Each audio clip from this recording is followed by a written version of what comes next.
You're Barren. Two words that shattered everything.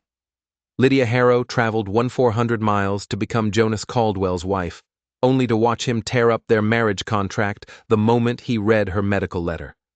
Stranded in the Montana wilderness with winter closing in, she accepted his cold offer. Temporary teacher to his 3 motherless children, nothing more. But when the youngest whispered, "Will you be our mama?" everything changed. Stay until the end to see how a rejected woman became the heart of a broken family, and comment your city so I can see how far this story travels. The stagecoach lurched to a violent stop, throwing Lydia Harrow against the wooden sidewall hard enough to bruise. Dust exploded through the gaps in the leather curtains, coating her already filthy traveling dress with another layer of Montana grit. 23 days. 23 days of rattling bones, stale bread, and the constant metallic taste of fear at the back of her throat. "Willow Ridge!" the driver shouted, his voice rough as sandpaper. "End of the line, miss. Better you than me staying in this god-forsaken place." Lydia's gloved hands trembled as she gathered her carpet bag and the small trunk that contained everything she owned in this world. Through the coach window, she caught her first glimpse of Willow Ridge Station, a collection of weathered buildings huddled against the brutal landscape like frightened animals. The Montana skies stretched overhead, gray and merciless, promising snow. This was supposed to be the beginning of her new life. Instead, it felt like the edge of the world. She stepped down from the coach, her legs unsteady after so many days of travel. The wind hit her immediately, cutting through her wool coat as if it were made of paper. December in Montana was nothing like December in Philadelphia. Back home, winter meant carolers and warm parlors. Here, it meant survival. "Mrs. Harrow." The voice came from behind her, deep and careful. Lydia turned and her breath caught. Jonas Caldwell stood 6 feet away, hat in his hands, looking nothing like the hopeful photograph he'd sent 3 months ago. That man had smiled slightly, his eyes crinkling at the corners. This man looked carved from the same granite as the mountains surrounding them, all sharp angles and hard edges, weathered by grief and work, and something else she couldn't quite name. "Mr. Caldwell." Her voice came out steadier than she felt. "Yes, I'm Lydia Harrow." He nodded once, his gaze sweeping over her with the efficiency of a man assessing livestock. She felt herself being catalogued.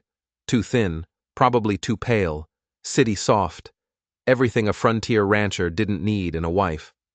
"Journey was long," he asked, but his tone suggested he didn't particularly care about the answer. 23 days, she said anyway, the train to Cheyenne, then the stage. The last driver said the roads are closing soon. Snow. They are. He bent to pick up her trunk, lifting it as if it weighed nothing. His shoulders were broad under his worn coat, his hands scarred, incapable. "We should talk before we head to the ranch. There's a room at the station house. Private." Something in his voice made her stomach clench. This wasn't how mail-order marriages began. She'd read the letters from other women, heard the stories. The man was supposed to be nervous, but eager, ready to take his bride home immediately. Jonas Caldwell looked like a man preparing for an amputation. The station house was barely warmer than outside. Jonas set her trunk down and gestured to a rough wooden chair. He remained standing, his back to the pot-bellied stove that did almost nothing to heat the space. "I got your last letter," he said finally. "The one you sent from Cheyenne." Lydia's heart dropped into her stomach. The letter? Of course, Dr. Morrison had insisted she tell him before the marriage. "It's only fair to the man," the doctor had said, his voice full of professional sympathy that did nothing to ease her shame. "Some men consider children essential to a marriage." She'd written the letter in a Cheyenne hotel room, tears blurring the words. "There was an accident 2 years ago, an infection. The doctors say I cannot have children. I understand if this changes things," Lydia said quietly, forcing herself to meet his eyes. They were blue-gray like the winter sky. I should have told you sooner before I left Philadelphia. Yes, Jonas said. You should have. The words landed like stones. Lydia straightened her spine, calling on every ounce of dignity her mother had taught her. She would not cry. Not here. Not in front of this stranger who was looking at her like she'd committed fraud. I'll return east on the next stage, she said. If you could recommend a hotel where I might stay until roads are closed. Jonas interrupted.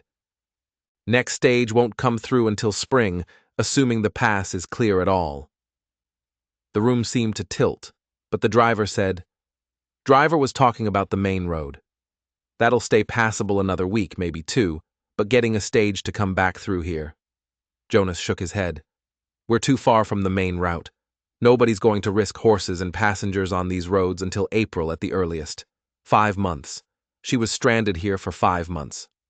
Lydia's careful composure finally cracked. She sank into the chair, her carpet bag slipping from her numb fingers. I see. Jonas was quiet for a long moment. When he spoke again, his voice had lost some of its hardness. I've got 3 children at the ranch. Mara's 11, Teddy's 8, and Hazel just turned 5. Their mother died 18 months ago. Pneumonia.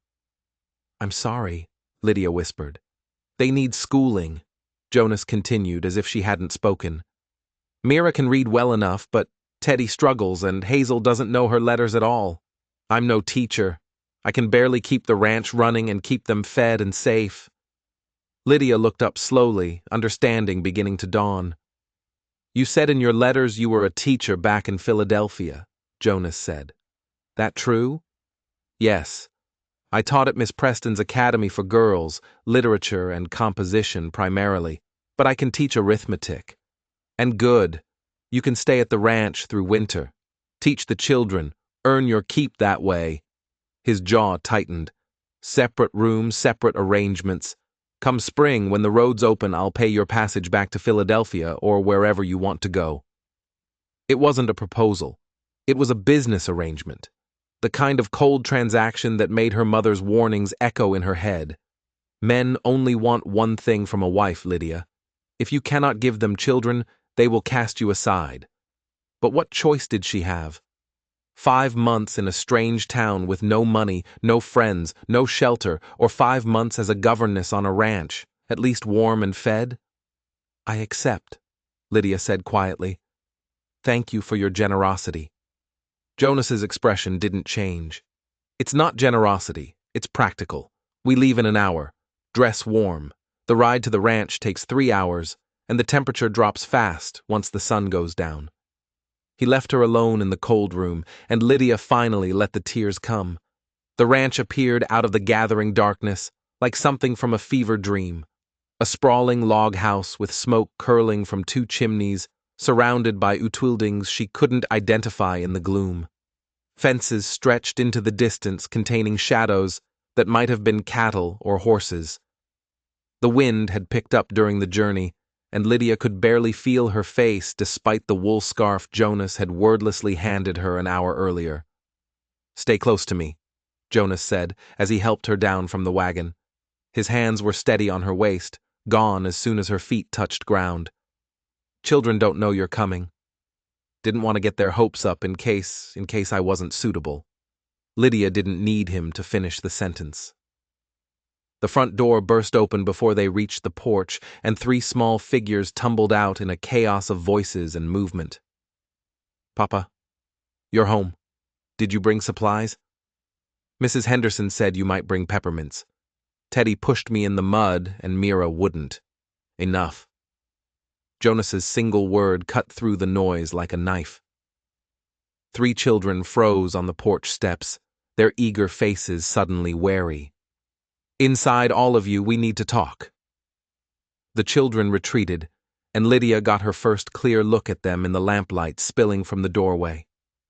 Mira was tall for 11, all sharp elbows and serious dark eyes, her brown hair pulled back in a braid that had mostly come undone. Teddy was built like his father would be, sturdy and solid with the same blue gay eyes and a cowlick that made his hair stick up in the back. Little Hazel clutched a rag doll with one arm missing, her face round and solemn beneath a tangle of honey-cold curls. They were beautiful. They were terrifying. "Children," Jonas said once they were all gathered in the front room. "This is Miss Harrow. She's come from Philadelphia to be your teacher for the winter." 3 pairs of eyes fixed on Lydia with unnerving intensity. She forced herself to smile, though her face felt frozen from more than just the cold. "Hello," she managed. "I'm very pleased to meet all of you." Mira's eyes narrowed. "You're the lady from the letters, the one Papa was going to marry."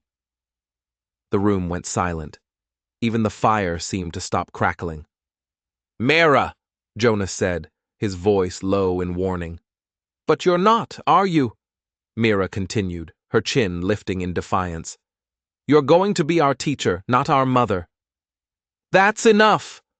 Jonas's voice cracked like a whip. "Miss Harrow is our guest. You will treat her with respect." "Yes, Papa." But Mira's eyes remained hostile as she looked at Lydia. Hazel stepped forward suddenly, still clutching her broken doll. "Are you going to leave like Mama did?" The innocence of the question was devastating. Lydia crouched down, bringing herself to the child's eye level despite the protest of her traveler-airy legs. "Your Mama didn't want to leave you, sweetheart," Lydia said softly. "I'm sure she loved you very much." "But she's gone," Hazel said matter-of-factly. "Everyone goes away." Lydia's throat tightened. "I'll be here all winter. I promise I won't leave until the spring." "That's not very long," Hazel observed. "No," Lydia agreed honestly. "It's not." Teddy had been silent through the entire exchange, but now he erupted into a sudden violent coughing fit that bent him double. Jonas was at his side instantly, one large hand on the boy's back. "Easy, son. Easy. Breathe through it." The coughing went on for nearly a minute, wet and rattling, the kind of cough that spoke of things growing in young lungs. When it finally subsided, Teddy's face was red, his eyes watering. "I'm fine," he gasped. But Jonas's expression suggested this was a familiar and worrying occurrence. "Bed," Jonas said. "All of you. It's late. Miss Harrow will be here in the morning and you can get to know her then." The children filed out with varying degrees of reluctance. Mira shot Lydia one last suspicious look. Teddy avoided her eyes entirely. Only Hazel turned back at the doorway. "Good night, Miss Harrow," she said politely, then added in a whisper, probably meant to be private, but perfectly audible. "I hope you stay longer than spring." Then she was gone, leaving Lydia alone with Jonas in the lamplit room. "Your son," Lydia said carefully. "That cough has had it since last winter," Jonas interrupted. "Dr. Henderson came out twice, says it's lung weakness should grow out of it." But his jaw was tight, his hands clenched at his sides, usually worse in the cold. "There are treatments," Lydia said. "My sister had a similar condition.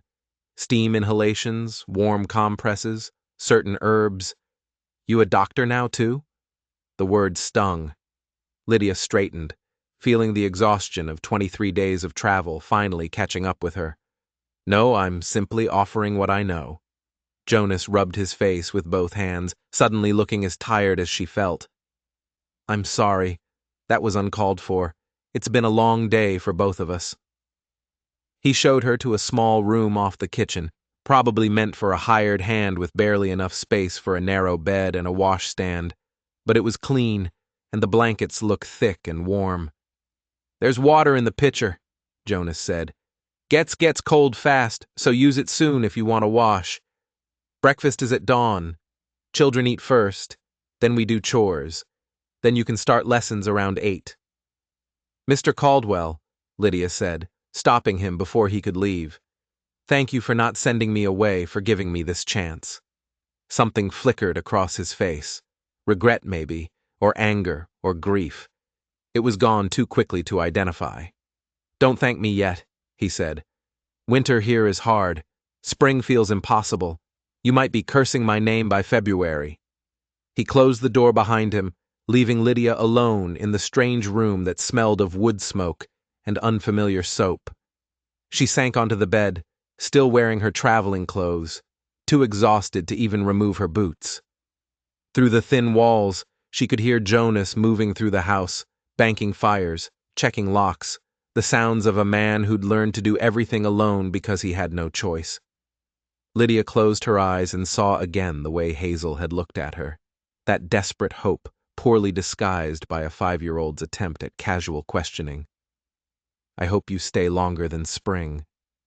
What had she gotten herself into? Dawn came too early and too cold. Lydia woke to the sound of someone Jonas probably stoking the kitchen fire back to life. Gray light filtered through the small window, and her breath misted in the air. She'd slept in her clothes, her body aching from the bed and the journey, and the weight of her new reality.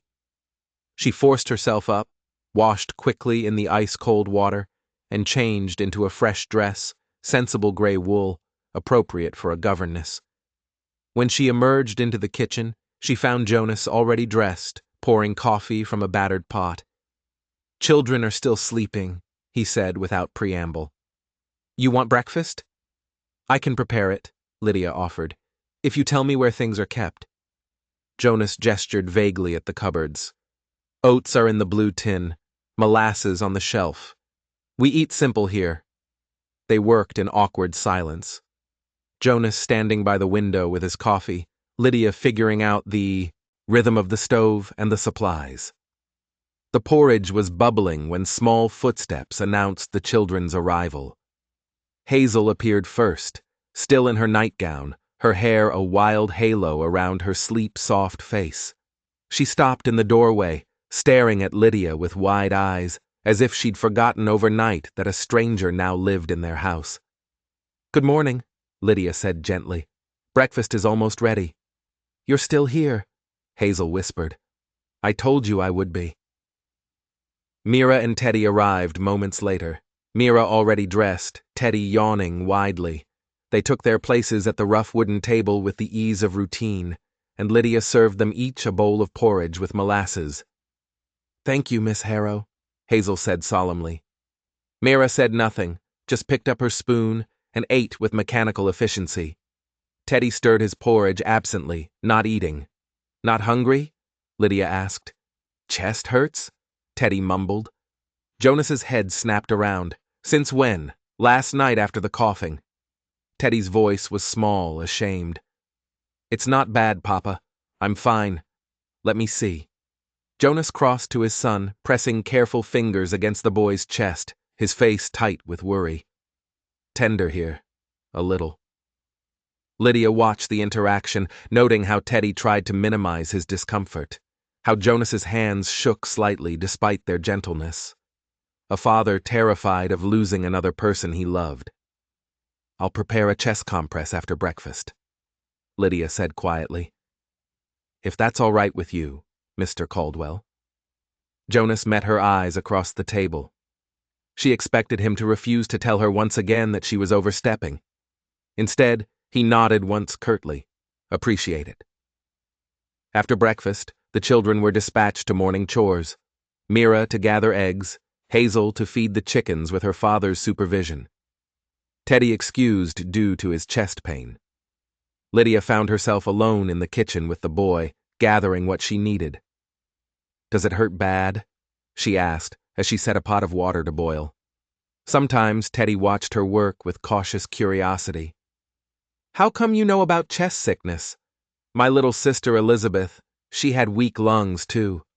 Mama used to make compresses with chamomile and eucalyptus. It helped. Did she get better?" Lydia paused, her hands still on the herbs she'd found in Jonas's surprisingly well-stocked pantry. She did. She's married now, living in Boston, healthy as a horse. It was only a small lie. Elizabeth was indeed healthy now, though she'd stopped speaking to Lydia after the accident, after Lydia had become damaged goods, unsuitable for proper society. Some wounds didn't show on the outside. "I don't want to die like Mama," Teddy said suddenly, his voice very small. Lydia crossed to him immediately, kneeling beside his chair. "You're not going to die, Teddy. You have a cough, that's all. Lots of children get coughs in winter. The compress will help and the steam, and maybe we'll find some honey for tea. You'll be running around this ranch causing trouble before you know it. Promise?" She shouldn't. She didn't know.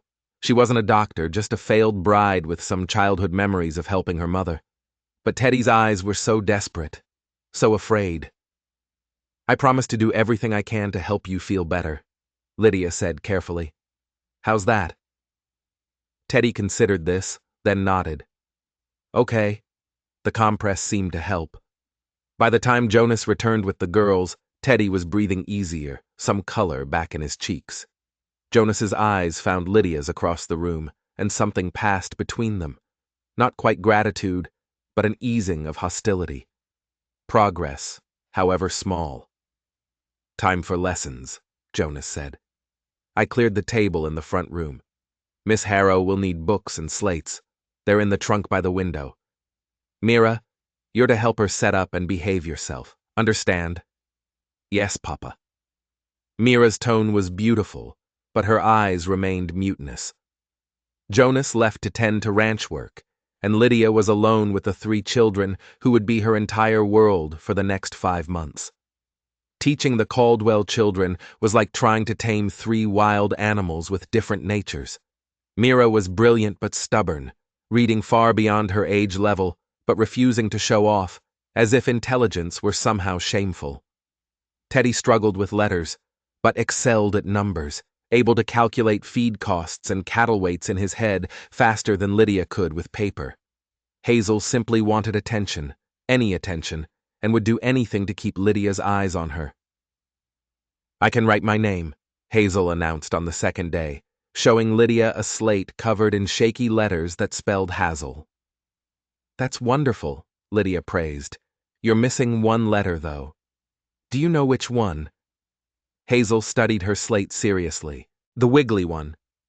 "The E. Let me show you." Lydia guided the small hand, helping form the letter. "See? Now it says Hazel." "Like the tree," Hazel said. "Exactly like the tree. Your mama must have loved hazel trees. Papa says she loved anything that grew." Hazel's voice was matter-of-fact, but her fingers tightened on the slate. She had a garden big as this room, but it all died when she did. Mira's head snapped up from across the table. "That's enough, Hazel. Mama wouldn't want you talking about sad things, but it's true." I said enough. The sharpness in Mira's voice made Hazel's lip tremble, and Lydia felt something protective and fierce rise in her chest. "It's all right to talk about your mother," Lydia said gently. "Both the happy things and the sad things. Remembering someone we love isn't wrong, even when it hurts." "You didn't know her," Mira said coldly. "You don't get to talk about what she'd want." "You're right. I didn't know her." Lydia met the girl's hostile gaze steadily. "But I know what it's like to lose someone, and I know that keeping all the hurt inside just makes it worse. You don't know anything." Mira stood abruptly, her chair scraping against the floor. "May I be excused?" It was a dismissal, not a request. Lydia recognized a battle she couldn't win. "Yes, take an hour. Practice your penmanship when you come back." Mira left without another word, and Lydia heard the front door slam moments later. Through the window, she could see the girl running toward the barn, her braid flying behind her. "She's angry all the time now," Teddy offered quietly. "Since Mama died, Papa says to let her be." "Sometimes people need to be angry for a while," Lydia said. "It's part of how they heal." "Are you angry?" Hazel asked with a child's devastating directness. "Papa said you came here to marry him, but then you couldn't. That seems like something to be angry about." Lydia's breath caught out of the mouths of babes. "I was sad," she admitted. "And maybe a little angry, yes, but your papa was honest with me. That's important. And now I get to be your teacher, which is turning out to be rather wonderful." "Really?" Hazel's face brightened. "You like teaching us very much? Even Mira when she's mean? Even Mira when she's mean?" Lydia smiled. Especially Mira when she's mean, because it means she's brave enough to show what she's really feeling. That takes courage. Teddy coughed then, a short burst that made him wheeze and press a hand to his chest. Lydia was at his side immediately. "Steam treatment," she said, "right now. Hazel, can you be a good helper and fill the kettle?" The afternoon dissolved into the rhythm of care. Steam tents and chest rubs, chamomile tea with precious honey, warm blankets, and quiet stories. Teddy fell asleep in the chair by the fire, his breathing finally easy, and Hazel curled up at Lydia's feet with her broken doll. "Can you fix her?" Hazel asked, holding up the toy. Her arm came off. "I can try. Do you have a sewing kit?" They spent the next hour in companionable silence, Lydia carefully reattaching the doll's arm, while Hazel watched with intense concentration. The work was meditative, familiar. Back in Philadelphia, she'd spent countless evenings mending her students' things, torn hems and lost buttons and broken toys, small repairs that meant everything to a child. "There," Lydia said finally, holding up the repaired doll. "Good as new." Hazel clutched the doll to her chest, her eyes shining. "Thank you, Miss Harrow. Thank you, thank you, thank you." "You're very welcome, sweetheart." "I wish you were staying forever," Hazel whispered. "I wish you were going to be our real mama."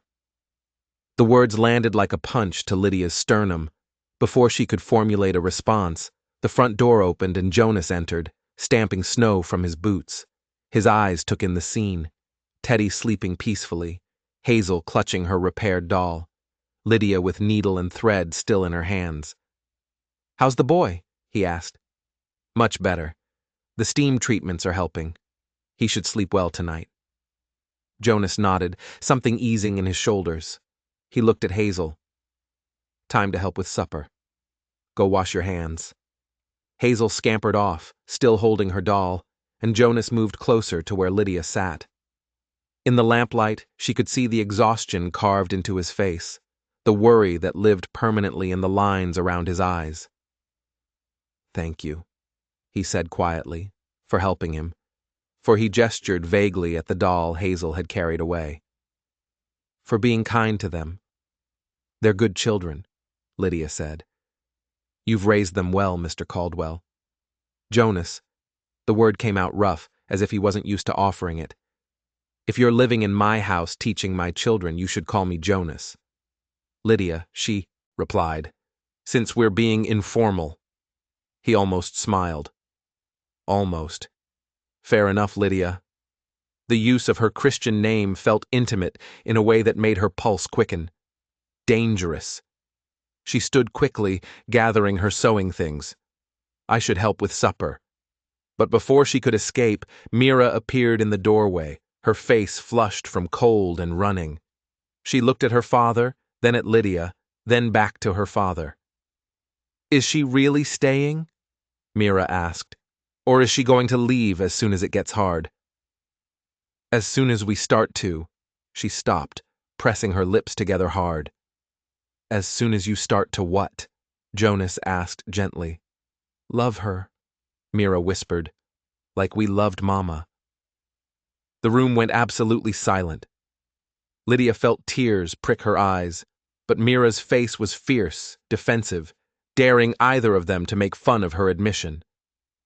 Jonas crouched down, bringing himself to his daughter's eye level. "Miss Harrow made a promise to stay through winter. She's a woman of her word, but come spring, she'll go back to her own life. So, we need to be careful, Bug. We need to remember this is temporary." "Everything good is temporary," Mira said bitterly. "That's what I learned when Mama died." She ran past them up the stairs to the sleeping loft, and they heard a door slam. Jonas stood slowly, running a hand through his hair. "I'm sorry. She's usually not so. She's grieving," Lydia interrupted softly. "And she's 11 years old and terrified of losing anyone else she might care about. There's nothing to apologize for." Jonas looked at her for a long moment, his expression unreadable. "You're not what I expected. Neither are you." Something passed between them, Then some acknowledgement of the strangeness of their situation, the complexity of trying to build something functional out of broken expectations. Then Jonas stepped back, the moment passing. "I'll get Mira. We should eat." Supper was quiet. Mira subdued. Teddy still tired from his illness. Hazel chattering enough for all of them about her doll's miraculous recovery. Lydia caught Jonas watching her several times across the table, his expression thoughtful.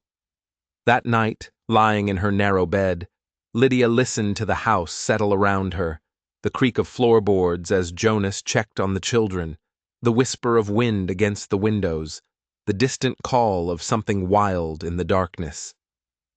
5 months, she reminded herself. You're here for 5 months, and then you'll go back east and build some other kind of life. But Hazel's words echoed in the darkness. I wish you were staying forever. And the terrifying part was how much Lydia was starting to wish for the same thing. The days began to blur together in a rhythm that felt both foreign and oddly natural. Wake before dawn, light the fire, prepare breakfast, teach the children, tend to Teddy's cough, break up arguments between Mira and Hazel, make lunch, more lessons, help with afternoon chores, cook supper, clean up, an hour of quiet in the evening before bed, exhausted. Lydia had never worked so hard in her life. Teaching at Miss Preston's academy had been challenging, yes, but it had also been civilized. There had been other teachers to share the burden, servants to prepare meals, a schedule that made sense. Here, everything bled together, and she was constantly discovering new skills she didn't possess. How to bake bread that didn't come out like a brick. How to keep the fire going overnight. How to get bloodstains out of Teddy's shirt after a nosebleed. But the children made it worthwhile. Teddy's cough improved with the steam treatments, and the herbs Lydia brewed into bitter tea that he drank without complaining. His reading improved too slowly as Lydia worked out that he saw letters backwards sometimes and needed extra patience. He had Jonas's quiet steadiness, his tendency to think before speaking, but also a gentleness his father had buried beneath layers of grief and practicality. Hazel attached herself to Lydia like a barnacle, constantly underfoot, constantly chattering, constantly seeking approval and affection. She was bright as a button, learning her letters quickly, but what she really craved was touch, hairbrushing, hand-holding, lap-sitting, all the small physical comforts of maternal love. And Mira, brilliant, wounded, defensive. Mira, she fought Lydia on everything, the lessons, the schedule, the rules. But Lydia began to understand that the fighting itself was a kind of test. Will you stay even when I'm difficult? Will you still care about me even when I'm mean? So Lydia stayed calm through the arguments, firm through the defiance, and gentle when Mira's anger finally crumbled into tears. The breakthrough came 3 weeks into December during an afternoon lesson on composition. I want you each to write about a person you admire, Lydia instructed. It can be someone you know personally or someone from history. 1 page in your best handwriting. Teddy wrote about his father, describing the way Jonas could calm a spooked horse with just his voice, how he never complained, even when work was hard. Hazel wrote about Lydia herself in wobbly letters that made Lydia's throat tight. Miss Harrow is Nazi. She fixed my doll. She makes Teddy be her. I admire her. But Mira sat with her slate blank, her pencil clutched so tight her knuckles were white. Can't think of anyone? Lydia asked gently. I can think of someone. Mira's voice was hard. I just don't want to write about her. Your mother. Mira's head snapped up, her eyes blazing. Don't talk about her like you knew her. You're right. I didn't. Lydia pulled a chair close, sitting down so they were eye to eye. But I'd like to know about her. If you want to tell me why? The word was almost aggressive. So you can try to be like her. You can't. Nobody can. I'm not trying to replace your mother, Mira. No one could do that. But I am trying to understand you, and understanding where you came from. who taught you to be the smart, strong girl you are. That helps." Mira's lips trembled. She was beautiful. Everyone said so. Papa couldn't stop looking at her, even after they'd been married for years. She knew all the plants, which ones would heal you and which ones would poison you. She could make bread that tasted like heaven, and she sang while she worked, and she never ever got angry at us, even when we were bad. "She sounds wonderful," Lydia said softly. "She was perfect." Mira's voice broke.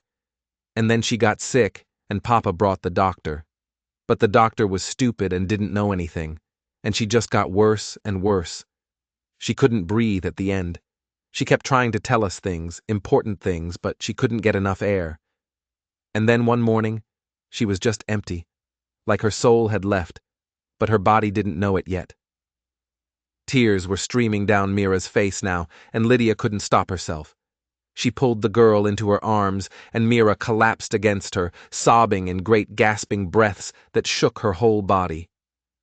"I miss her," Mira wailed. "I miss her so much.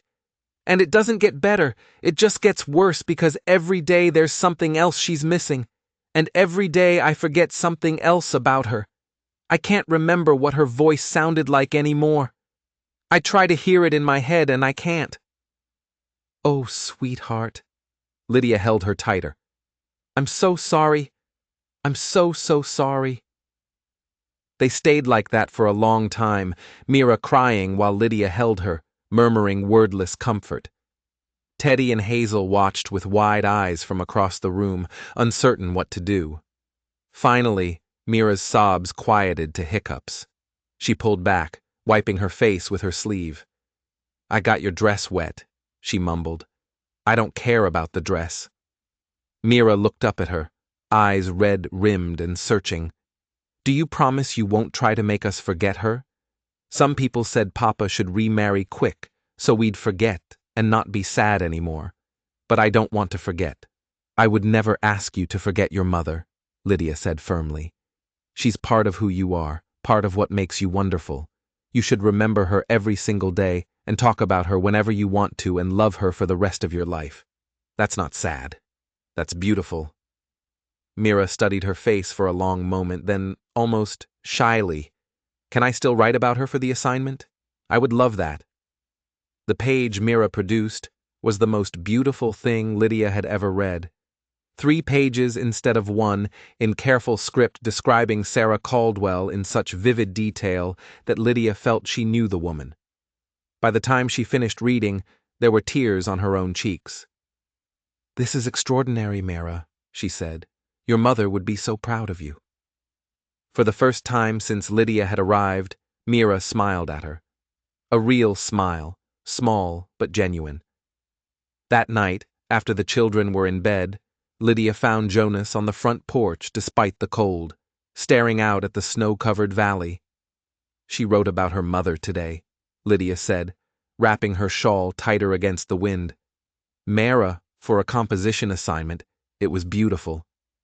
Jonas was quiet for a long moment. "She doesn't talk about Sarah much, not to me. She's afraid it hurts you to hear it." "It does." Jonas's voice was rough, but not the way she thinks. "It hurts because I'm failing them. Sarah would know what to say, what to do. She'd have Teddy's cough cured, and Hazel not so clingy and Mira not so angry. I'm just making it all worse by trying." "That's not true," Lydia said firmly.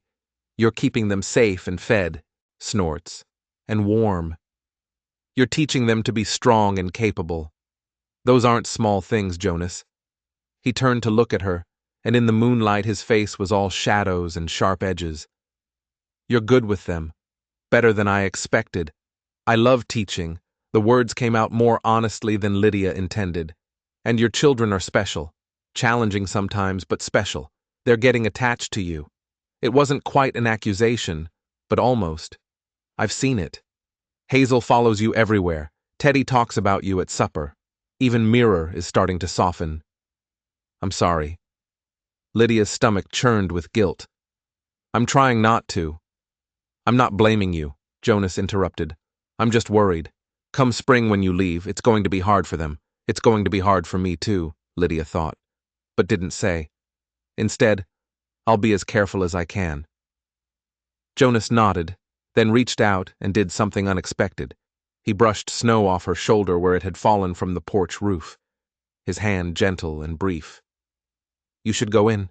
It's too cold out here. What about you? I'll be in soon. Just need to think for a while. Lydia left him there, but she looked back from the doorway. He was still staring out at the valley, his shoulders bowed beneath a burden she was only beginning to understand. The weight of loving people you were terrified of losing, a burden she was starting to share. Christmas came to the Caldwell Ranch like an unwanted ghost full of memories that made everyone ache. Lydia woke on Christmas Eve to find Jonas already gone. Out checking on the cattle, Mira said, though her tone suggested he was really just avoiding the day itself. Mama loved Christmas, Hazel announced at breakfast, pushing her porridge around with her spoon. She made gingerbread men with raisin buttons, and we sang carols, and Papa would cut down a tree from up in the hills. We're not doing that this year, Mara said sharply. Papa said. But why not? Hazel's lower lip trembled. It's not fair. Because Mama's not here, Teddy said quietly. Nothing's the same without her. Lydia felt her heart crack watching their small faces, so resigned to joylessness. 23 days ago, she'd been planning to start a new life as Jonas Caldwell's wife. Instead, she was watching his children mourn a Christmas that would never come again. What if we made new traditions? Lydia heard herself say. Not to replace the old ones, but to honor them. Your mother would want you to have joy, wouldn't she? 3 pairs of eyes fixed on her with identical expressions of desperate hope mixed with suspicion. Papa won't like it, Mira said, but her voice held a question. Let me talk to your father. In the meantime, Hazel, do you remember how your mother made the gingerbread a little bit? She let me help sometimes. Then you can help me. We'll figure it out together. By the time Jonas returned at noon, stamping snow from his boots and looking like a man who'd been wrestling demons in the cold. The kitchen smelled of ginger and molasses. 3 children sat at the table decorating misshapen cookies with precious sugar saved from the pantry, their faces smudged with flour and actually smiling. Jonas stopped in the doorway, his expression unreadable. What's all this? His voice was carefully neutral, but Lydia caught the tension in his shoulders. Miss Harrow is helping us make Christmas, Hazel announced like Mama used to. I hope that's all right, Lydia said quietly, meeting Jonas's eyes across the room. I thought we don't celebrate Christmas anymore. The words came out flat. Final. I told the children that you told us Mama wouldn't want us to be sad, Mira corrected, suddenly brave. But you never asked what we wanted. Jonas's jaw tightened. Mira, I want to remember her happy. Mira continued, her voice shaking but determined. I want to do the things she loved, not forget about them because it hurts. The silence stretched thin and painful. Teddy ducked his head, pushing his cookie around the table. Hazel's eyes filled with tears. Lydia held her breath, waiting. Finally, Jonas's shoulders sagged. All right, make your gingerbread, sing your carols, but I've got work to do. He left without taking off his coat, and Lydia heard the barn door slam a moment later. He's mad, Hazel whispered. He's sad, Lydia corrected gently. There's a difference. He misses your mother just as much as you do, maybe more because he was married to her. Then why won't he talk about her? Mira demanded. Why won't he let us say her name? Lydia chose her words carefully. Sometimes grown-ups think they have to be strong all the time. They think if they show they're sad, it will make everyone else sadder. But really, it just makes everyone feel alone. That's stupid, Teddy said, and Lydia couldn't help but smile. You're absolutely right. It is stupid. But people do stupid things when they're hurt. That evening, after a supper that Jonas barely touched, Lydia found him in the barn, supposedly checking on the horses, but really just standing in an empty stall, staring at nothing. "The children are worried about you," she said from the doorway. "Children worry too much." Jonas didn't turn around. They should be playing, being young, not managing their father's grief. "They can't play when they're drowning in their own grief," Lydia said quietly. "Grief that you won't let them express because you're afraid it will break you." Jonas spun around, his face hard. "You've been here a month. Don't presume to tell me about my family." "You're right. I've only been here a month." Lydia stepped into the barn, letting the door close behind her. "But in that month, I've watched Mira cry herself to sleep. I've heard Teddy whisper to his mother's picture when he thinks no one's listening. I've held Hazel while she asked me why her mama doesn't love her anymore since she went away. They need you, Jonas. Not the version of you that's locked up tight and strong. The version that's broken, too. The version that misses his wife." "I can't." Jonas's voice cracked. "If I start, I won't stop. And they need someone who can keep going, who can keep this ranch running, They need their father, not a machine." Jonas turned away again, his hands gripping the stall rail so tight his knuckles went white. When he spoke, his voice was barely a whisper. "She died in my arms. Did the children tell you that? She died in our bed in the middle of the night while I held her and begged her to breathe. And the last thing she said to me was, 'Take care of our babies.' Not, 'I love you,' not goodbye. Just take care of our babies. As if I could ever do it right without her." Lydia's throat closed up. She moved closer, close enough to touch his shoulder, though she didn't quite dare. "You're doing the best you can," she said. "That's all anyone can do. It's not enough. It will never be enough." Jonas finally looked at her, and his eyes were devastated. "And now you're here, and you're making gingerbread and fixing broken dolls and helping Teddy breathe. And the children are starting to hope again. But you're leaving in spring. You made that clear. So, what happens then when they lose someone else they've started to love?" The accusation in his voice stung because it was fair. She was temporary. She'd always been temporary. She had no right to come into their lives and make them hope for something she couldn't give them. "I'm sorry," Lydia whispered. "I'm so sorry. I don't know how to be here and not care about them. I don't know how to teach them and tend them and not love them." Jonas stared at her for a long moment. Then, without warning, he reached out and tucked a strand of hair behind her ear. A gesture so gentle and unexpected that Lydia froze. "I know," he said quietly. "That's the problem. You care too much. It's going to hurt all of us when you go. Maybe I don't have to go." The words escaped before Lydia could stop them. "Maybe don't." Jonas stepped back abruptly. "Don't say things you don't mean. You're here because you had no choice, because winter trapped you. But you've got a life waiting back east. A real life. Not playing house with someone else's children on a ranch in the middle of nowhere." "This feels more real than anything I had in Philadelphia," Lydia said. And she was surprised to find it was true. Maybe that's what's scaring you. Jonas's expression shuddered closed. "I'm not scared. I'm practical. Come spring, you'll leave. That's the agreement. Until then, you're the teacher, nothing more." He walked past her out of the barn, leaving Lydia alone with the horses and the smell of hay and the crushing weight of words unsaid. The next morning was Christmas.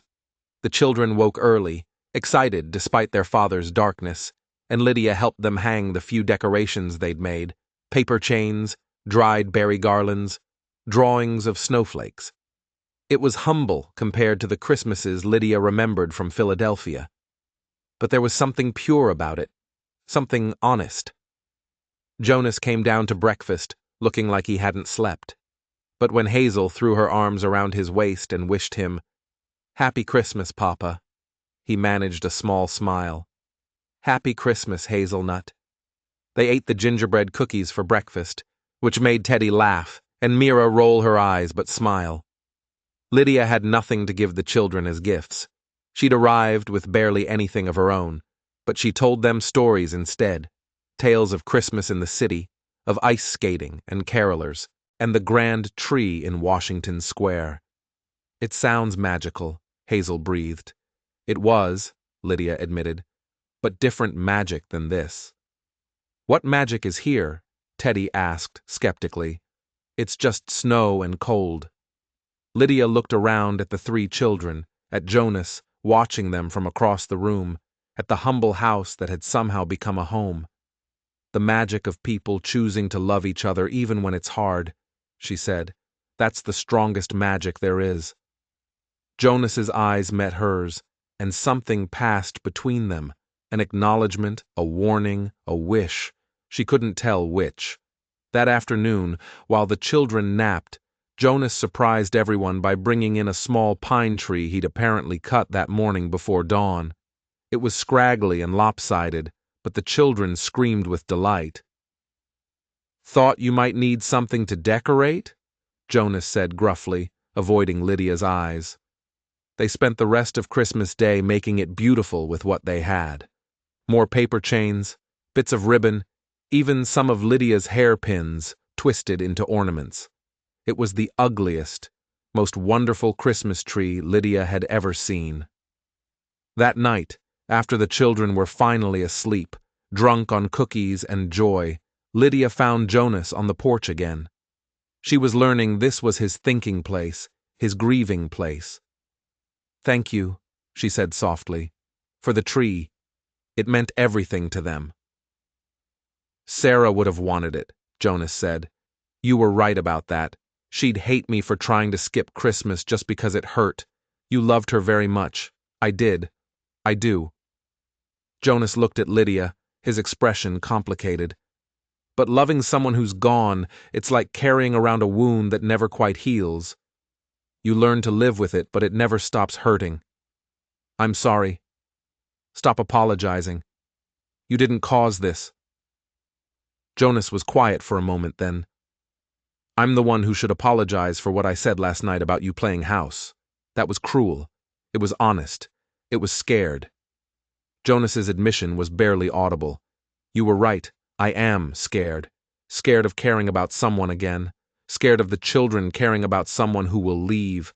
Scared that if I let myself feel anything, I'll drown in it." Lydia's heart hammered against her ribs. "Jonas." "But I'm tired of being scared," he interrupted. "And I'm tired of being alone, even when I'm surrounded by my own children. So maybe we try something different." "What do you mean?" Jonas turned to face her fully. "I mean, maybe we stop pretending this is temporary. Maybe we stop fighting what's happening between us. Maybe he stopped seeming to struggle for words. Maybe I ask you again properly this time to stay to be my wife, to be their mother." Lydia's breath caught. "You said you needed a wife who could give you more children. I can't. I have 3 children who need a mother more than I need more babies," Jonas said firmly. "And you? You're good with them. They love you. And he swallowed hard. "I think I could love you too if you let me." The world seemed to tilt sideways. This wasn't supposed to happen.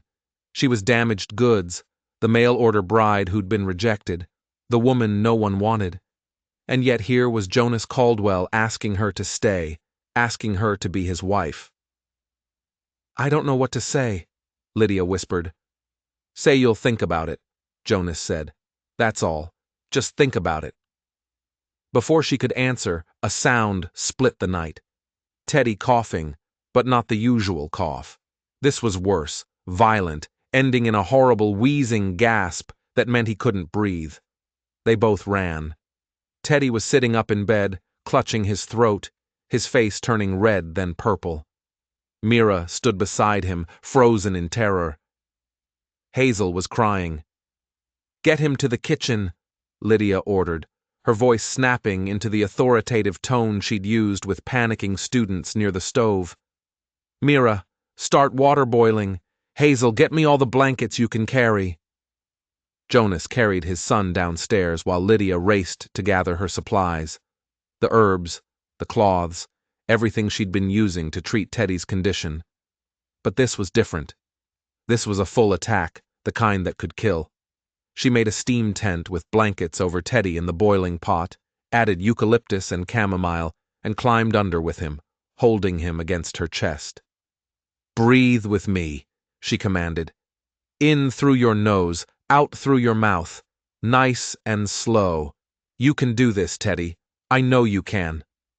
Teddy wheezed, panicking, clawing at his throat. "Look at me," Lydia ordered, gripping his face between her hands. "Look at me. You're not dying. I won't let you die. Now breathe." She exaggerated her own breathing, making it loud and obvious. In, out, in, out. Slowly, agonizingly, Teddy's breathing began to match hers. The wheezing eased. The color started returning to his face. "That's it," Lydia murmured. "That's my brave boy. Keep going." Outside the tent, she could hear Jonas's voice tight with terror and Mira crying. But she stayed focused on Teddy, breathing with him, holding him steady until the attack finally passed. When they emerged from the steam tent 20 minutes later, Teddy was exhausted, but breathing normally. Jonas scooped him up immediately, holding him so tightly, the boy squeaked. "I'm okay, Papa." Teddy mumbled against his father's shoulder. "Miss Harrow fixed me." Jonas looked at Lydia over his son's head, and the raw gratitude in his eyes made her chest ache.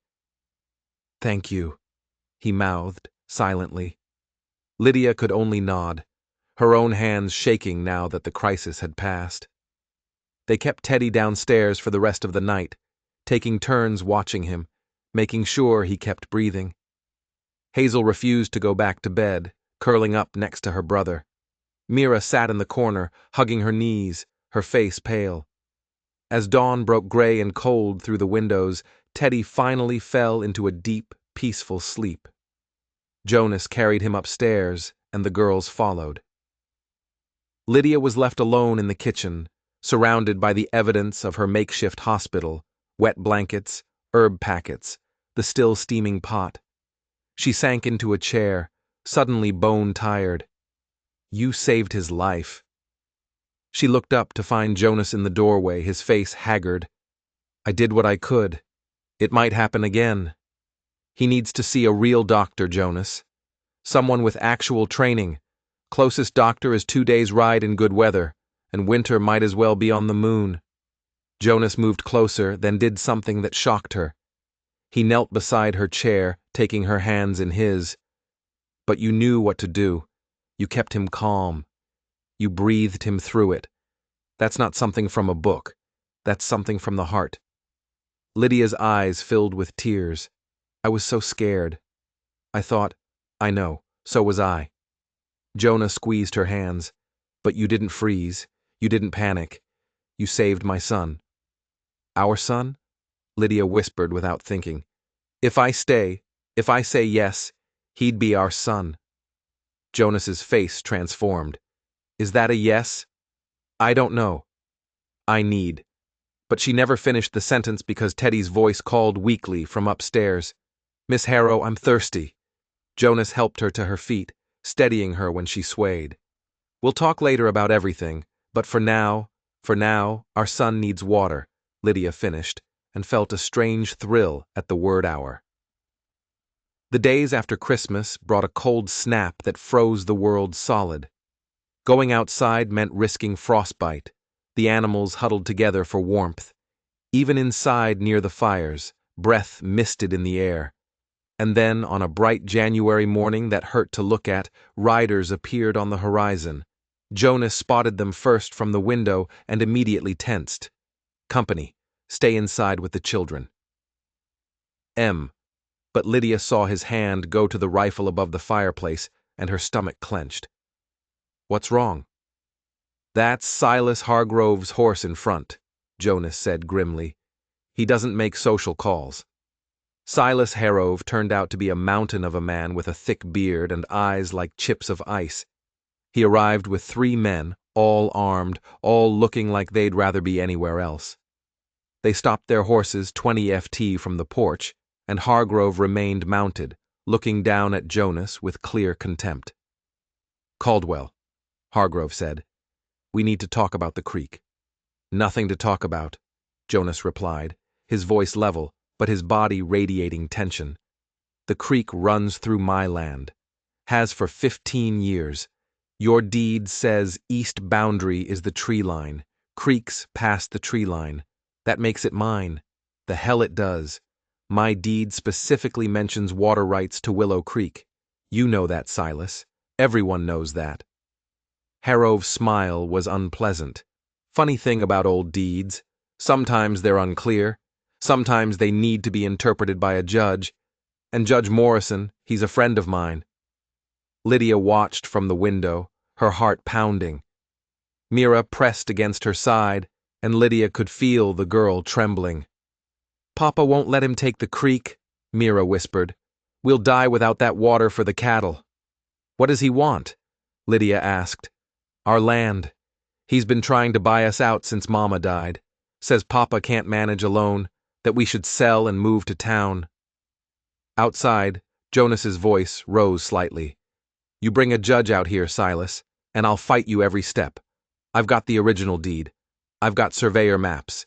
You won't win." "Maybe not," Hargrove agreed pleasantly. "But I can make your life hell trying. Can tie you up in legal costs for years." "You got money for lawyers, Jonas. What with 3 kids to feed and winter barely half over?" It was a threat wrapped in logic, and they all knew it. Jonas's hands clenched into fists at his sides. "Get off my land. Think about it." Harrov said, "I'm offering fair price. More than fair. You take it. You and the kids can live comfortable in town. No more breaking your back out here. No more." I said, "Get off my land." Jonas's voice was deadly quiet now. "Before I make you," Harrov's men shifted uneasily, hands moving toward weapons. The situation balanced on a knife's edge. And then Lydia did something that would later seem insane. She walked out onto the porch. "Mr. Hargrove," she called out, her voice carrying across the frozen yard. "Good morning." All eyes turned to her. Jonas's expression was thunderous. "Lydia, get inside." But she moved to stand beside him, her hands folded calmly in front of her, every inch the proper Philadelphia lady. "I don't believe we've been introduced. I'm Mrs. Caldwell." The lie came out smooth and natural, and Jonas's indrawn breath told her he understood what she was doing. Hargrove's eyes narrowed. Heard Jonas was getting married, didn't believe it. Mail order bride, wasn't it? "I came from Philadelphia to marry Mr. Caldwell." "Yes," Lydia said coolly. "We wed just after Christmas. A small ceremony, family only. But I'm afraid I don't understand this talk of selling. My husband hasn't mentioned any such plans to me." "Your husband's in debt up to his eyeballs," Hargrove said bluntly. "Ranch is failing. He's too proud to admit it. But another year or 2 and he'll lose everything anyway." "How interesting," Lydia said, her voice dripping with the kind of aristocratic disdain her mother had perfected. "Because the ledgers I've reviewed suggest otherwise. The ranch is running quite profitably. Actually, we had an excellent year with the calves and the prices at market." "You're a woman," Hargrove interrupted. "You don't understand ranching." "I understand numbers," Lydia said, "and I understand bullies. You want this land because it's valuable, not because Mr. Caldwell is failing. The creek is the best water source for miles. Whoever controls it controls the entire valley. That's not charity you're offering, Mr. Hargrove. That's theft dressed up as kindness." Hargrove's face darkened. "Careful, Mrs. Caldwell. That's a serious accusation. It's an accurate one." Lydia didn't back down. "Now, I believe my husband asked you to leave. I suggest you do so before I'm forced to note your trespassing in my correspondence with the territorial governor. He and my father were at Harvard together. I'm sure he'd be very interested to hear about local land disputes." It was a complete bluff. Lydia's father had never been to Harvard and certainly didn't know any governors, but she delivered it with such confidence that Harrov actually hesitated. "This isn't over," he finally said, yanking his horse's reins. I'm certain it's not, Lydia agreed pleasantly. Good day, Mr. Hargrove. They watched the riders leave, dust rising behind them despite the frozen ground. When they were finally out of sight, Jonas turned to Lydia, his expression caught between fury and admiration. "What the hell was that?" he demanded. "That was me protecting what's ours," Lydia said, and realized she meant it. Somewhere in the last month, this ranch had become hers to defend. "He's a bully. Bullies back down when someone stands up to them. He's a dangerous bully. You think he's just going to accept being embarrassed by a woman?" Probably not. Lydia's hands were shaking now that the confrontation was over, but she kept her voice steady. "But at least he knows you're not alone anymore, that you have someone standing with you." Jonas stared at her for a long moment. Then, without warning, he cupped her face in both hands and kissed her. It was brief, fierce, and tasted like desperation and hope mixed together. When he pulled back, his eyes were bright. "Marry me," he said. "Really? Marry me? Not because you're trapped here, not because you feel obligated. Marry me because you want this life, this ranch, these children, me." Lydia's heart was hammering so hard she thought it might burst. "Jonas, she's going to be our mama." Hazel's delighted shriek cut through the moment. The children had apparently been watching from the window and had excellent hearing. Mira and Teddy appeared on the porch, their faces cautiously hopeful. "Is it true?" Mira asked. "Are you really going to stay?" Lydia looked at Jonas, at his children, at the ranch spread out before them in its frozen beauty. She thought about Philadelphia, about her sister, who wouldn't speak to her, about the life she'd left behind that had never quite fit. She thought about steam tents and gingerbread cookies, and the way Hazel held her hand. She thought about Mira's slowly softening defenses, and Teddy's quiet courage, and Jonas's rare smiles that felt like sunshine breaking through clouds. "Yes," she heard herself say. "Yes, I'm going to stay." The children erupted in chaos, all three trying to hug her at once. Jonas pulled them all together into one awkward, wonderful embrace. And for the first time since her train had pulled out of Philadelphia Station, Lydia felt like she'd come home. But that night, lying in her narrow bed, reality set in. Silas Hargrove wasn't going to give up. The legal battle over the creek could destroy them. And she'd just lied to a dangerous man about being married to Jonas when they hadn't even properly courted yet. She'd also tied herself to a life she didn't fully understand on a ranch that could fail, with 3 children who might grow to resent her trying to replace their mother. What had she done? The answer came in the darkness, quiet but certain. The only thing I could, the only thing that felt right. And for now, that would have to be enough. The morning after Lydia's promise brought an unexpected visitor, Reverend Thomas, from the church in town, arriving on a tired mule with news that spread through the house like wildfire. "Harrow's filing a formal complaint with the Territorial Land Office," the Reverend said, warming his hands by the fire, while Jonas's face grew darker by the second. "Claims your deed is fraudulent. Says the original survey was done wrong, and the creek belongs to him by right." "That's a damn lie," Jonas growled. "My father bought this land fair and square in 1867. The deed's been recorded for 18 years.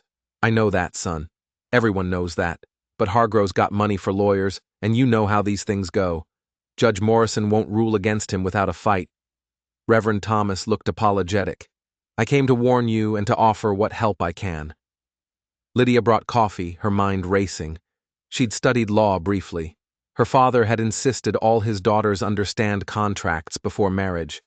What would it take to prove the deed is legitimate? "Original survey documents," Jonas said, "filed with the Territorial Office in Helena. But that's a week's ride in good weather in winter." He shook his head. "Impossible." "Not impossible," the Reverend corrected. "Just difficult and expensive. You'd need to hire someone to make the trip, pay for certified copies, bring them back before Hargrove gets his hearing scheduled." He paused. Could cost $100 or more. Jonas's face went gray. $100 might as well have been 1,000. The ranch barely made enough to keep them fed and warm through winter. How long do we have? Lydia asked. Hearing set for first week of March, 6 weeks, give or take. After the Reverend left, Jonas sat at the kitchen table with his head in his hands. The children had been sent outside to do chores, giving the adults privacy to discuss what felt like impending disaster. We could sell some cattle, Lydia suggested. Raise the money that way. Cattle prices are at rock bottom in winter. I'd have to sell 20 head to make $100, and that's if I could even get them to market in this weather. We need those cattle for spring breeding. Jonas looked up, his eyes haunted. Hargrove knows exactly what he's doing. He's timing this perfectly. I can't fight him. Then we find another way. Lydia's voice was firm. There has to be something. There isn't. Jonas stood abruptly, pacing. I'm going to lose the ranch, lose everything my father built. And those children out there, Sarah's children, they're going to grow up in some cramped house in town while Harrove waters his cattle in our creek. Stop it, Lydia said sharply. Stop surrendering before the battle's even started. You taught your children to be fighters. Now fight. Jonas looked at her, something flickering in his expression. Gratitude, maybe, or desperation. What would you have me do, Lydia? Rob a bank? Of course not, but there are other options. We could go to the land office ourselves. I could go. You? Jonas laughed bitterly. Woman traveling alone in winter. That's suicide. I traveled alone from Philadelphia on trains and stagecoaches with other passengers. This would be different. Mountain passes in February. Wolves. Weather that could turn deadly in an hour. He shook his head violently. No, absolutely not. Then come with me. We'll go together and leave the children alone for 2 weeks, with Teddy's lungs still weak and God knows what Harrove might try if he knows we're gone. Jonas's voice rose. Think, Lydia. There's no good choice here. They stood facing each other across the kitchen, the impossibility of the situation hanging between them like smoke. There's always a choice, Lydia said quietly. We just have to be brave enough to make it. That afternoon, while Jonas was out checking the fence line, Lydia did something that would either save them or destroy what little trust they'd built. She searched the house.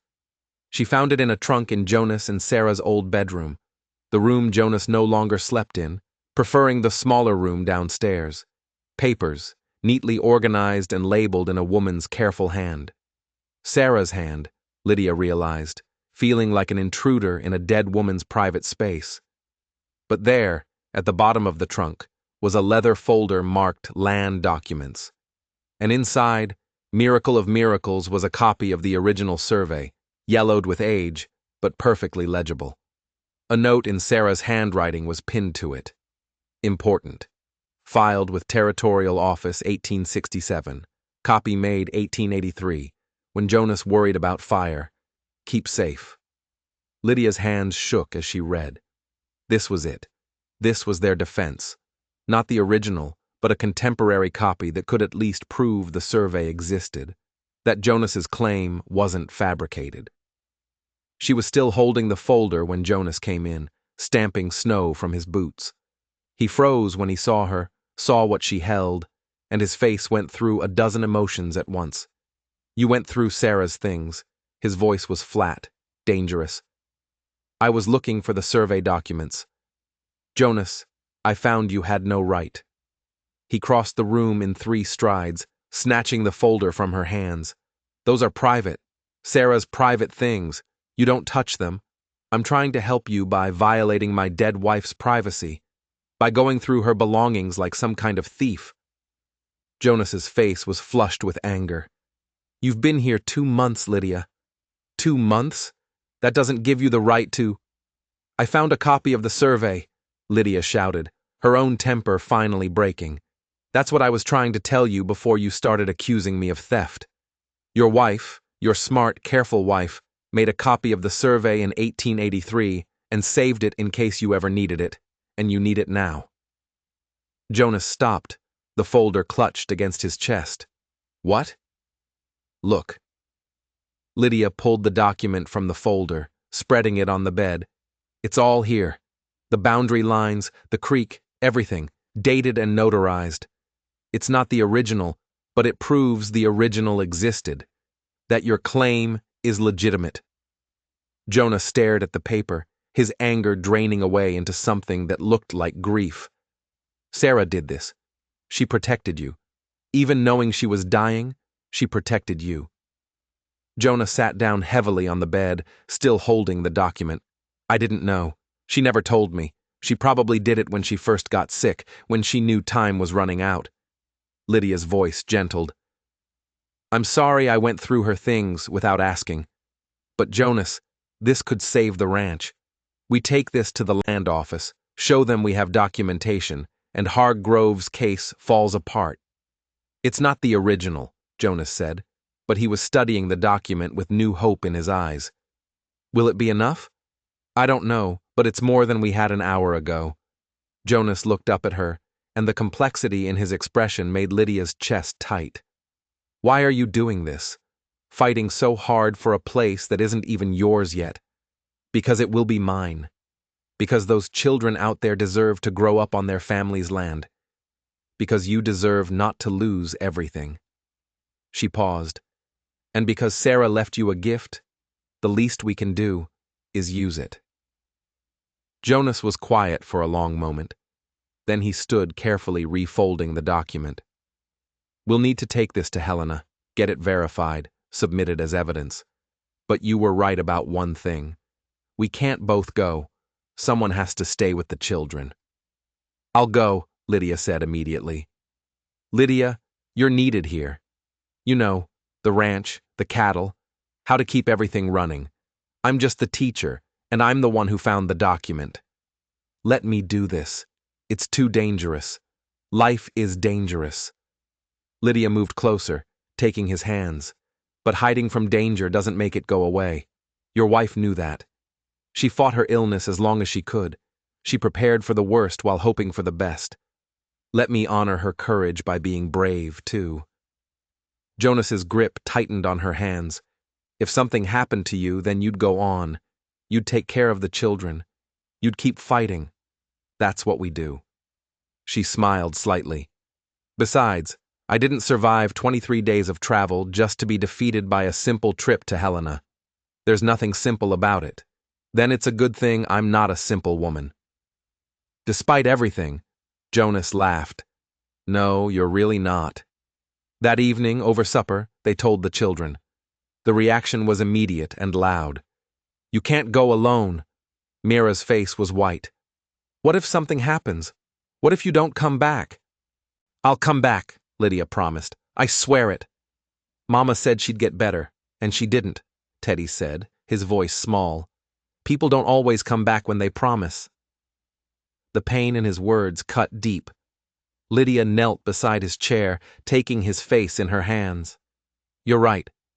Your mama didn't have a choice about leaving, but I do have a choice, and I'm choosing to come back to you, to your sisters, to your father, to our home. When? Hazel asked, tears already streaming down her face. When will you come back? 2 weeks. Maybe less if the weather holds. I'll leave at first light, take the stage from town, be back before you know it. 2 weeks is forever, Hazel sobbed. And Lydia gathered her close, feeling the small body shake with fear. I know it feels that way, but time passes quickly when you're busy. You'll have lessons to keep up with. Mira, I'm putting you in charge of teaching while I'm gone. Teddy, you'll help your father with the ranch work. Hazel, you'll be the very best helper anyone could ask for, and before you know it, I'll be walking back through that door. Jonas watched the scene with tight jaw. Later, after the children were finally in bed, Hazel only agreeing to sleep after extracting a promise that Lydia would wake her to say goodbye, he found Lydia in the kitchen packing supplies for the journey. There's still time to change your mind, he said quietly. I'm not changing my mind. Lydia, she turned to face him. Do you trust me? The question hung between them. Jonas studied her face in the lamplight. This woman who'd arrived rejected and alone, who'd won his children's hearts, who'd stood beside him against Hargrove, who'd found Sarah's gift when he'd given up hope. "Yes," he said finally. "God help me, I do." "Then let me do this. Let me fight for us." Jonas crossed to her, pulling her into his arms. The embrace was different from the brief, fierce kiss on the porch. This was slower, deeper, full of unspoken fears and desperate wishes. When he finally pulled back, his eyes were bright. "You come back to me," he said hoarsely. "To us. You hear me, Lydia Harrow? You come back." "Harrow called well," she corrected softly. "Or it will be soon. I'm coming back, Jonas. Wild horses couldn't keep me away." She left before dawn in the bitter cold that made breathing hurt. Jonas drove her to town in the wagon, the children bundled in back, despite his protest that they should stay warm at home. "We have to say goodbye properly," Mirror had insisted, and there was no arguing with her. At the stage station, Lydia hugged each child fiercely. Hazel clung and cried. Teddy tried to be brave, but his lip trembled. Mira squeezed tight and whispered, "Please don't die like Mama." "I won't," Lydia whispered back. "I promise." Jonas handed her a small bag of money. Everything they could spare. "Bribe whoever you need to pay whatever it costs. Just get those documents verified and get home safe." "I will, Lydia." He stopped, seeming to struggle with words. Then he kissed her right there in front of God and the children and the stage driver. A kiss that felt like a vow. "I love you," he said against her lips. "Took me too long to say it, but I love you." Lydia's eyes filled with tears. "I love you too. All of you. I'm coming back." The stage pulled away, and through the back window she watched them standing in the snow. Her family, she realized, not by blood, but by choice. And she would fight heaven and hell to get back to them. The journey to Helena was every bit as miserable as Jonas had warned. The stage was cramped and cold, her fellow passengers suspicious of a woman traveling alone. The mountain passes were treacherous, and twice they had to stop for avalanche danger. At night, in cheap boarding houses, Lydia lay awake wondering if she'd made a terrible mistake. But she thought about Jonas's face when he'd said he loved her, about Mira's slowly softening defenses, about Teddy's courage and Hazel's desperate need for a mother, about Sarah's careful handwriting on that document. Keep safe. She was doing this for all of them, for the families she'd found when she'd stopped looking. Helena was overwhelming after weeks on the ranch. Crowded streets, noise, the press of humanity. After so much isolation, Lydia navigated it with the determination of desperation, finding the territorial land office, presenting her case to a clerk who looked bored until she mentioned Silas Harrove's name. "Hargrove's been buying up half the territory," the clerk said, suddenly interested. "Legal and otherwise. You got proof this deed is legitimate. I have a contemporary copy made in 1883, notarized." She showed him the document.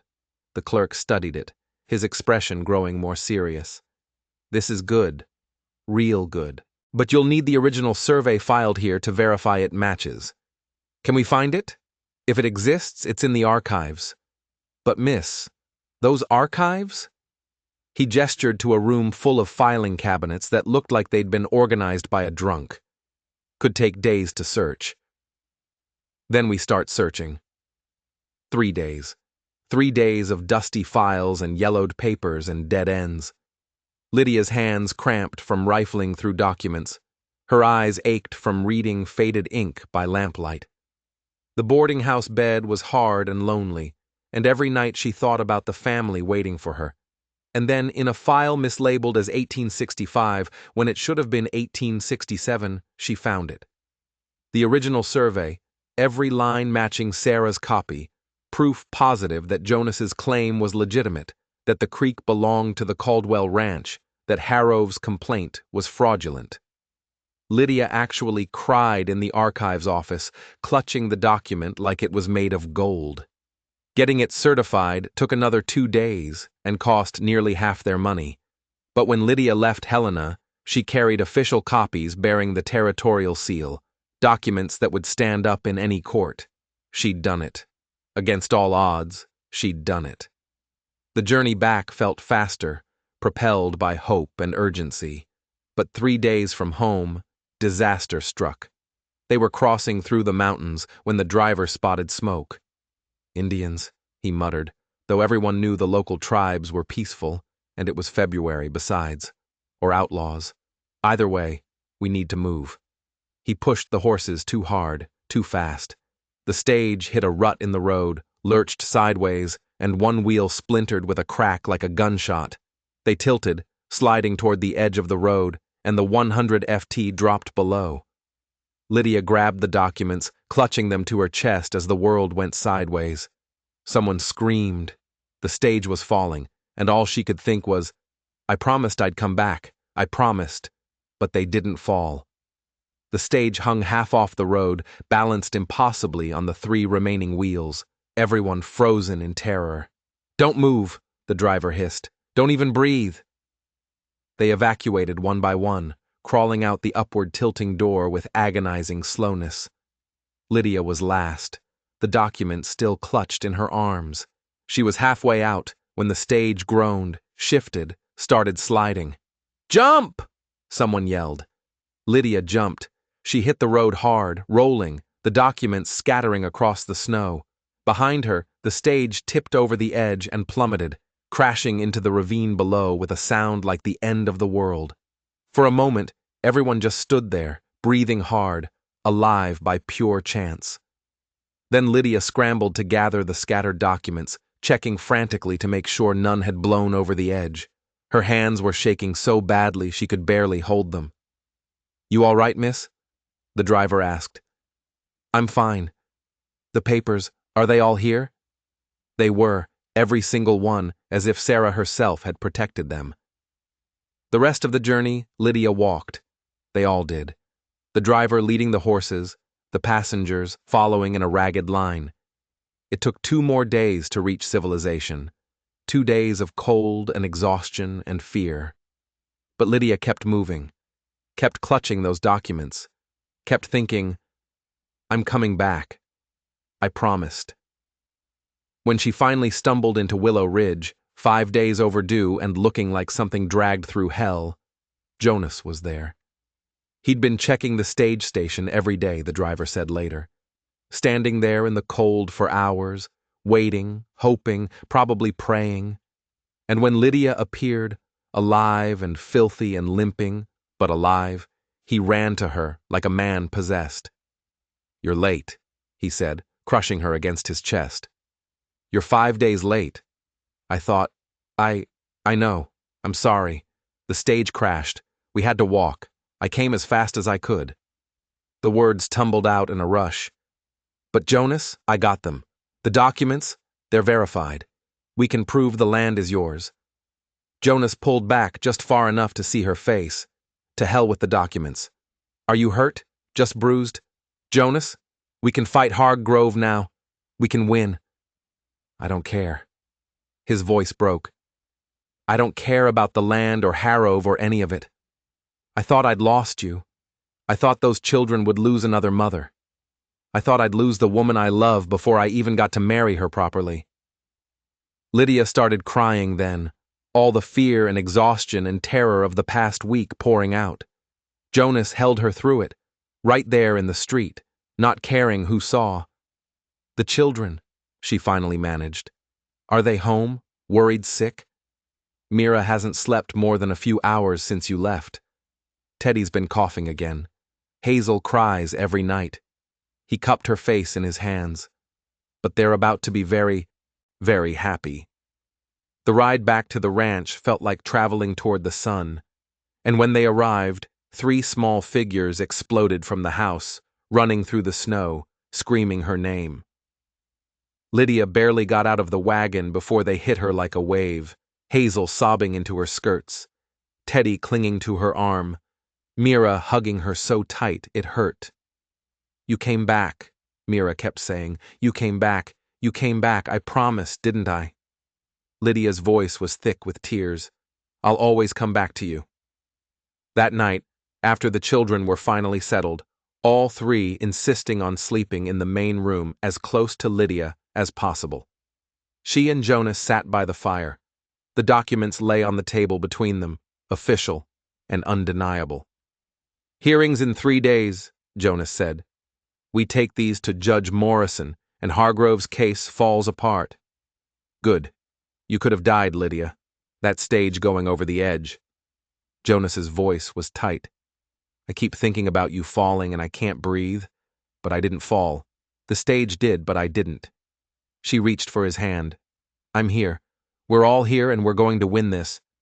Jonas pulled her close, and they sat like that for a long time, the fire burning low, the house quiet around them. Outside, winter still held the land in its grip, but inside, surrounded by the warmth of family and the promise of spring, everything felt possible. "Marry me," Jonas said suddenly, "before the hearing, before anything else can go wrong. Marry me this week." Lydia pulled back to look at him. "Are you sure?" "I've never been more sure of anything." His eyes were fierce.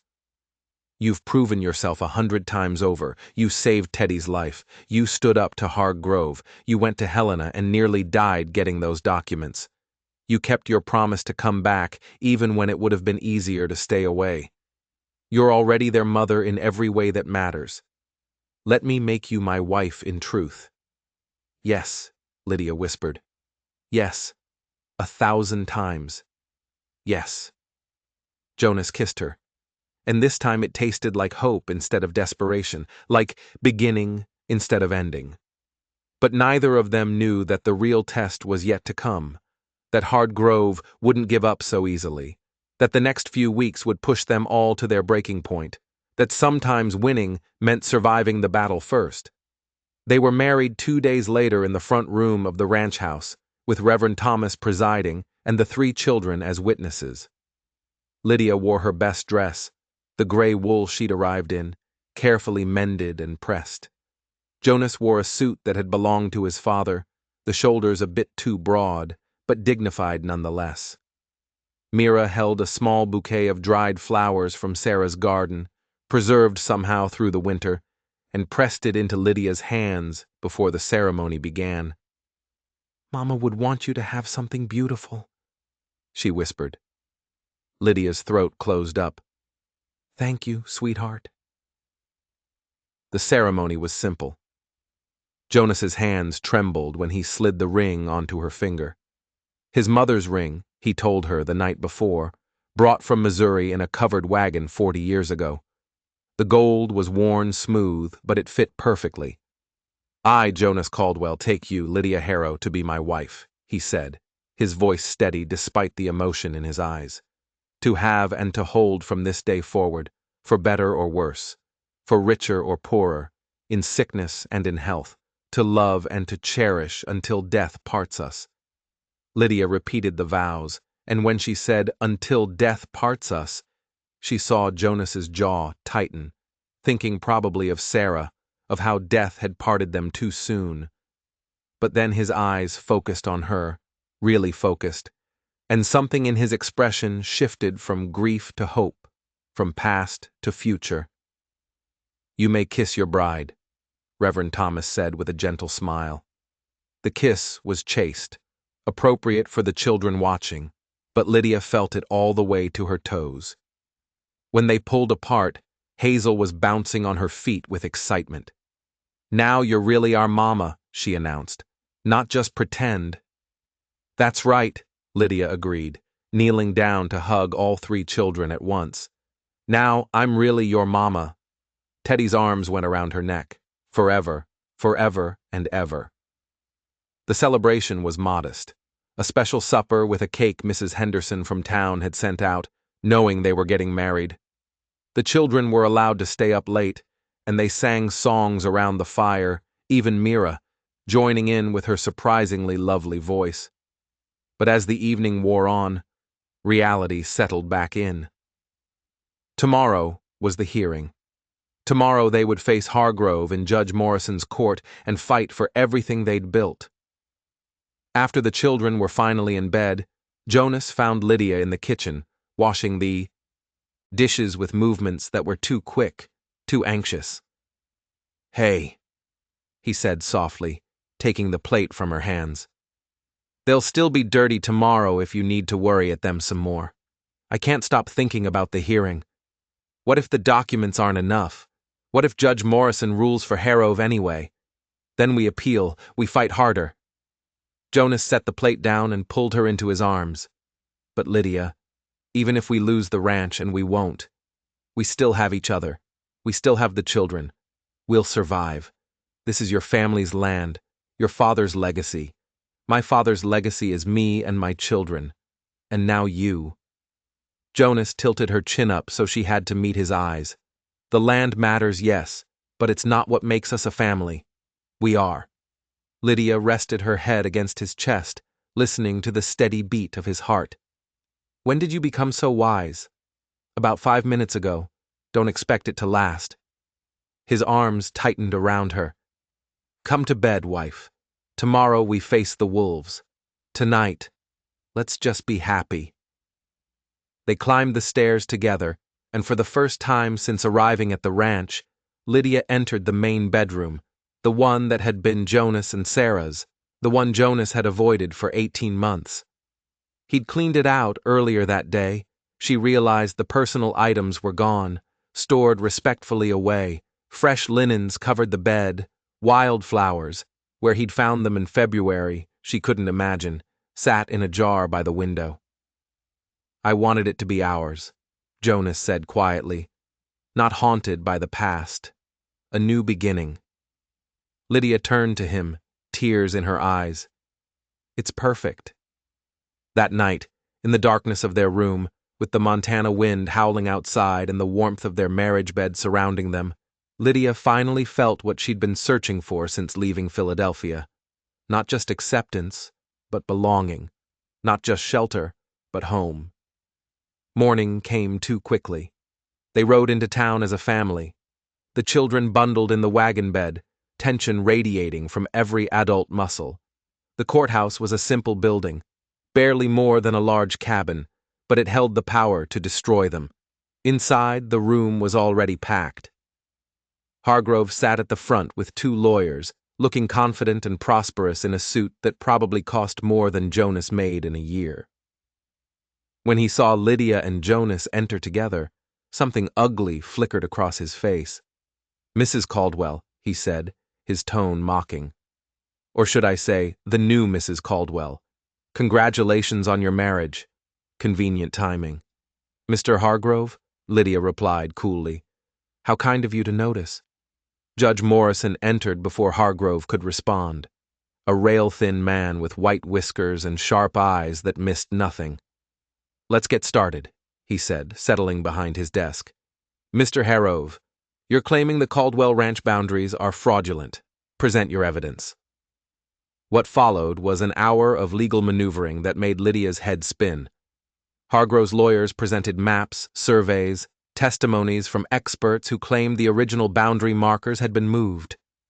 They argued that Willow Creek had always been on Harrove land, that Jonas's deed was either forged or based on faulty information. It was impressive in a horrifying way. Lies delivered with such confidence they almost sounded like truth. Then it was their turn. Jonas stood and Lydia saw his hands shaking as he presented their documents. Sarah's copy and the verified originals from Helena. His voice was rough but clear as he explained the providence, the dates, the careful notarization. "My wife made a copy of these documents in 1883, Jonas said. And Lydia heard the grief underneath. Sarah Caldwell. She knew how important they were. She protected them, and now they prove beyond any doubt that this land, including water rights to Willow Creek, belongs to my family, has belonged to us since 1867. Harrove's lead lawyer stood immediately. "Your Honor, we don't dispute that Mr. Caldwell has documents. We dispute their accuracy." "The original survey was conducted by Thomas Brennan," Judge Morrison interrupted, studying the papers. "I knew Tom Brennan, honest as the day is long, Did surveys for half the territory before he died. He looked up, his eyes sharp. You calling him a liar, counselor? The lawyer faltered. Not exactly, Your Honor. But because if you're not calling him a liar, then you're accepting his survey as accurate, which means Mr. Caldwell's claim stands. Morrison turned to Hargrove. Silas, I've known you for 20 years.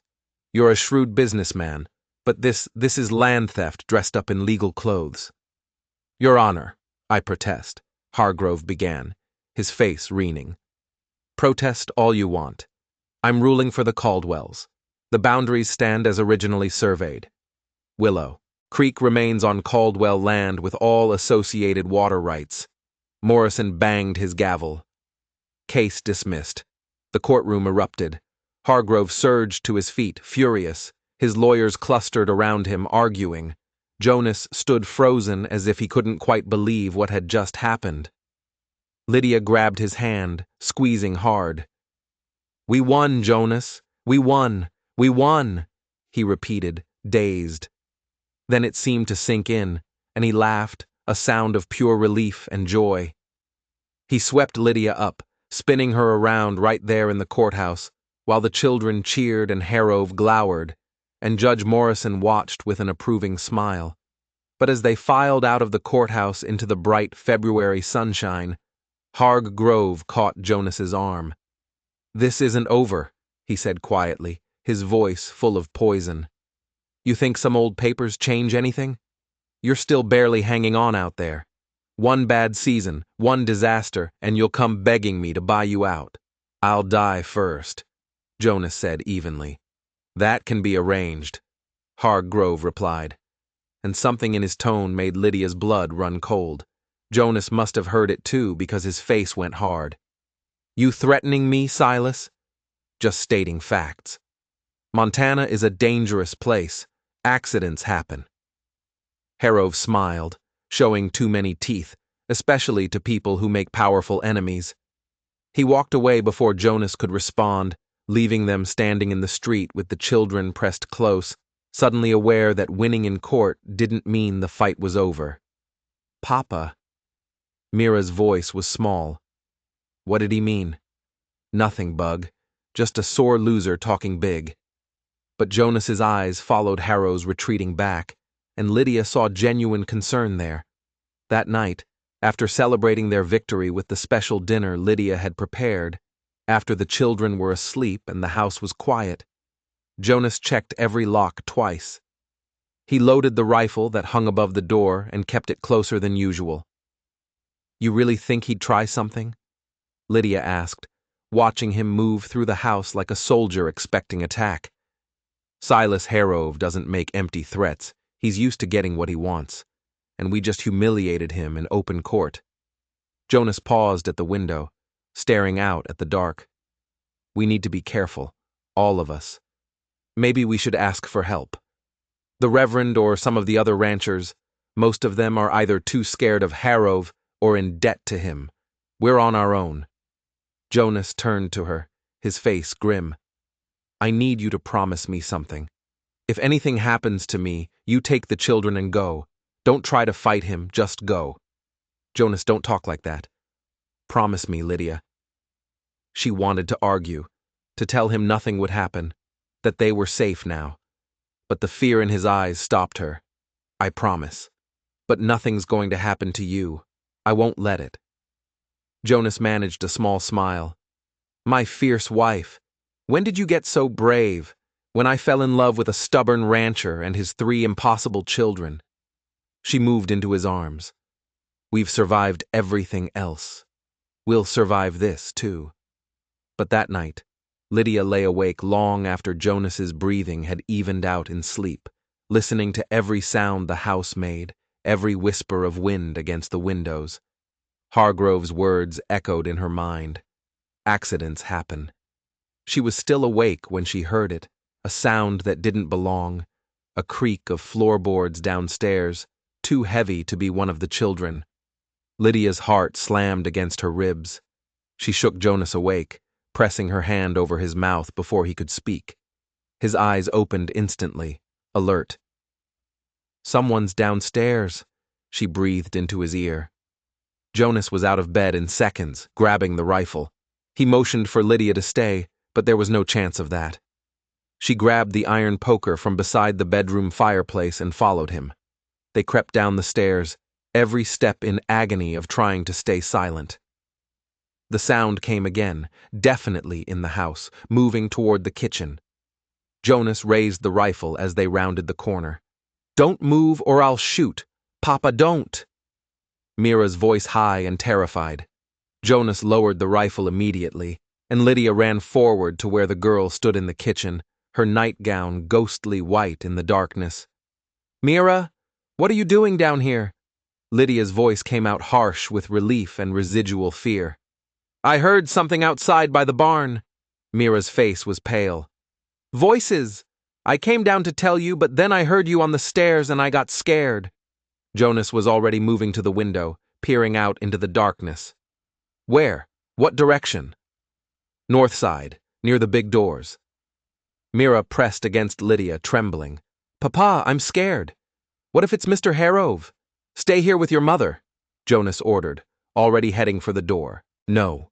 Lydia's voice was sharp. "You are not going out there alone. Lydias, no. We'll send for help. We'll wait until morning when we can see. We're not giving them the advantage of darkness." Jonas looked like he wanted to argue, but another sound cut through the night. Horses, multiple horses moving fast, and then the unmistakable smell of smoke. The barn. Jonas breathed, and then he was running. Lydia screamed for him to stop, but he was already out the door. She turned to Mira. "Wake your siblings. Get them dressed and ready to move. If I'm not back in 5 minutes, you take them and run to the Henderson place. Understand?" "But now, Mira." Lydia ran after Jonas, her nightgown catching on bushes, the cold air burning her lungs. The barn was already burning, flames licking up the north wall where the hay was stored. Jonas was trying to get the doors open to free the horses trapped inside, but the heat was too intense.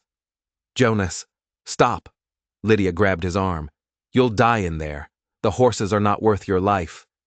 She yanked him back as part of the roof collapsed, sending sparks shooting into the night sky. "We have to let it burn." The anguish on Jonas's face was devastating. Those horses were expensive, necessary for ranch work. Losing them would be a financial disaster, but going into that inferno was suicide. They stood there helplessly watching the barn burn, and Lydia knew without doubt that this was Harrove's doing. This was his response to losing in court. Destroy what he couldn't have. "Papa! Mama!" Teddy's voice high and panicked. Lydia turned to see all 3 children running toward them, and her heart nearly stopped. "I told you to stay inside. The house is on fire, too." Mira screamed, pointing. Lydia spun around. Smoke was pouring from the kitchen windows. Someone had set multiple fires, trapping them between the burning buildings. "The creek," Jonas said, his voice oddly calm despite the disaster unfolding around them. "We get to the creek, away from the buildings now." They ran as a family, Jonas, carrying Hazel, Mira, and Teddy, clutching Lydia's hands. Behind them, both buildings burned against the night sky, and Lydia had one horrible clear thought. "We're going to lose everything." They huddled on the creek bank, wrapped in the blankets Jonas had grabbed, watching their home burn. The children were crying. Jonas's face was stoned, but Lydia saw his hands shaking. "This is my fault," she whispered. "I pushed to fight him. If we'd just accepted his offer, then we'd be surrendering to a bully," Jonas said firmly. "And teaching our children that evil wins if you're too scared to stand against it. No, Lydia, this is Harrove's fault, his crime, his sin, but everything, the house, the barn, your tools can be rebuilt." Jonas pulled all of them closer. "We're alive, all of us. That's what matters." "Where will we go?" Hazel asked, her voice very small. It was a good question. The house was gone. The barn was gone. All their supplies, their food stores, their clothing, everything but what they wore. And what Jonas had grabbed was ash. "Town, I guess," Jonas said slowly. Find rooms at the boarding house until no. Lydia's voice was suddenly fierce.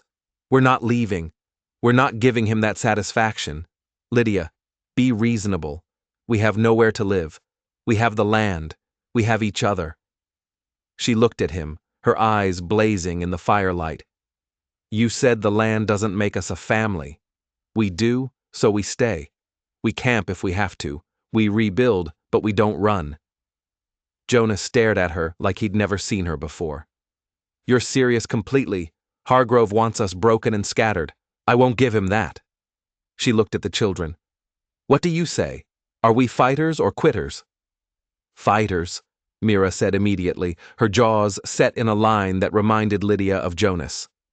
Fighters, Teddy echoed, trying to sound brave despite his tears. Even Hazel nodded, clutching her rescued doll. We stay with Mama and Papa. Jonas's eyes were bright with something that might have been tears or might have been fierce pride. Then we stay, and we rebuild together.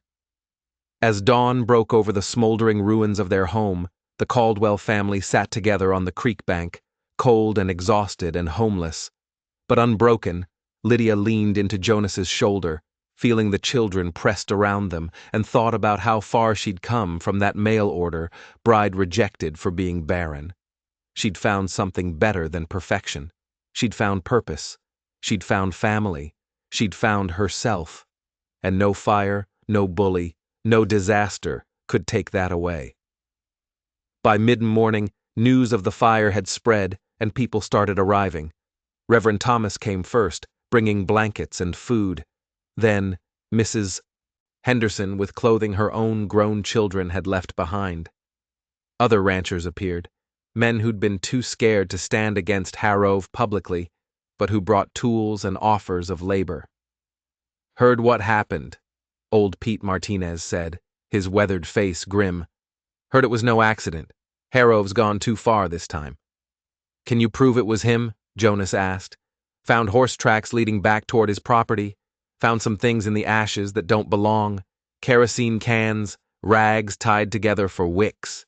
Pete spat into the dirt. Man's always been ruthless, but this is attempted murder. What can we do? Jonas's voice was tight with controlled fury. Morrison already ruled against him, going back to court. Forget court, Pete interrupted. Courts for civilized disputes. This is something else. This is war. I won't start shooting, Jonas said firmly. I have children to think about. Nobody's talking about shooting, but there are other ways to fight. Pete looked at the gathered men, all nodding agreement. Hargrove's power comes from fear and money. We start standing together. That power disappears. We help you rebuild. We watch each other's properties. We make it clear that attacking one of us means attacking all of us. It was the closest thing to an alliance Lydia had seen since arriving.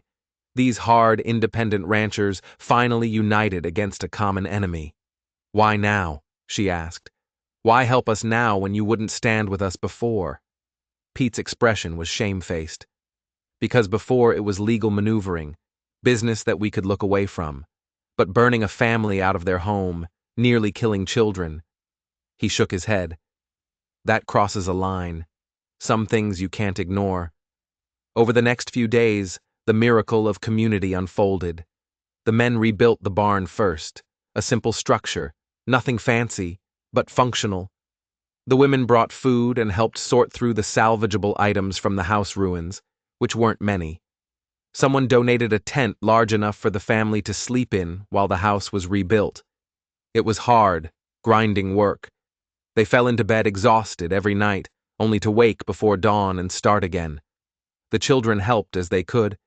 Mira watching Hazel, Teddy fetching water, all of them being braver than children should have to be.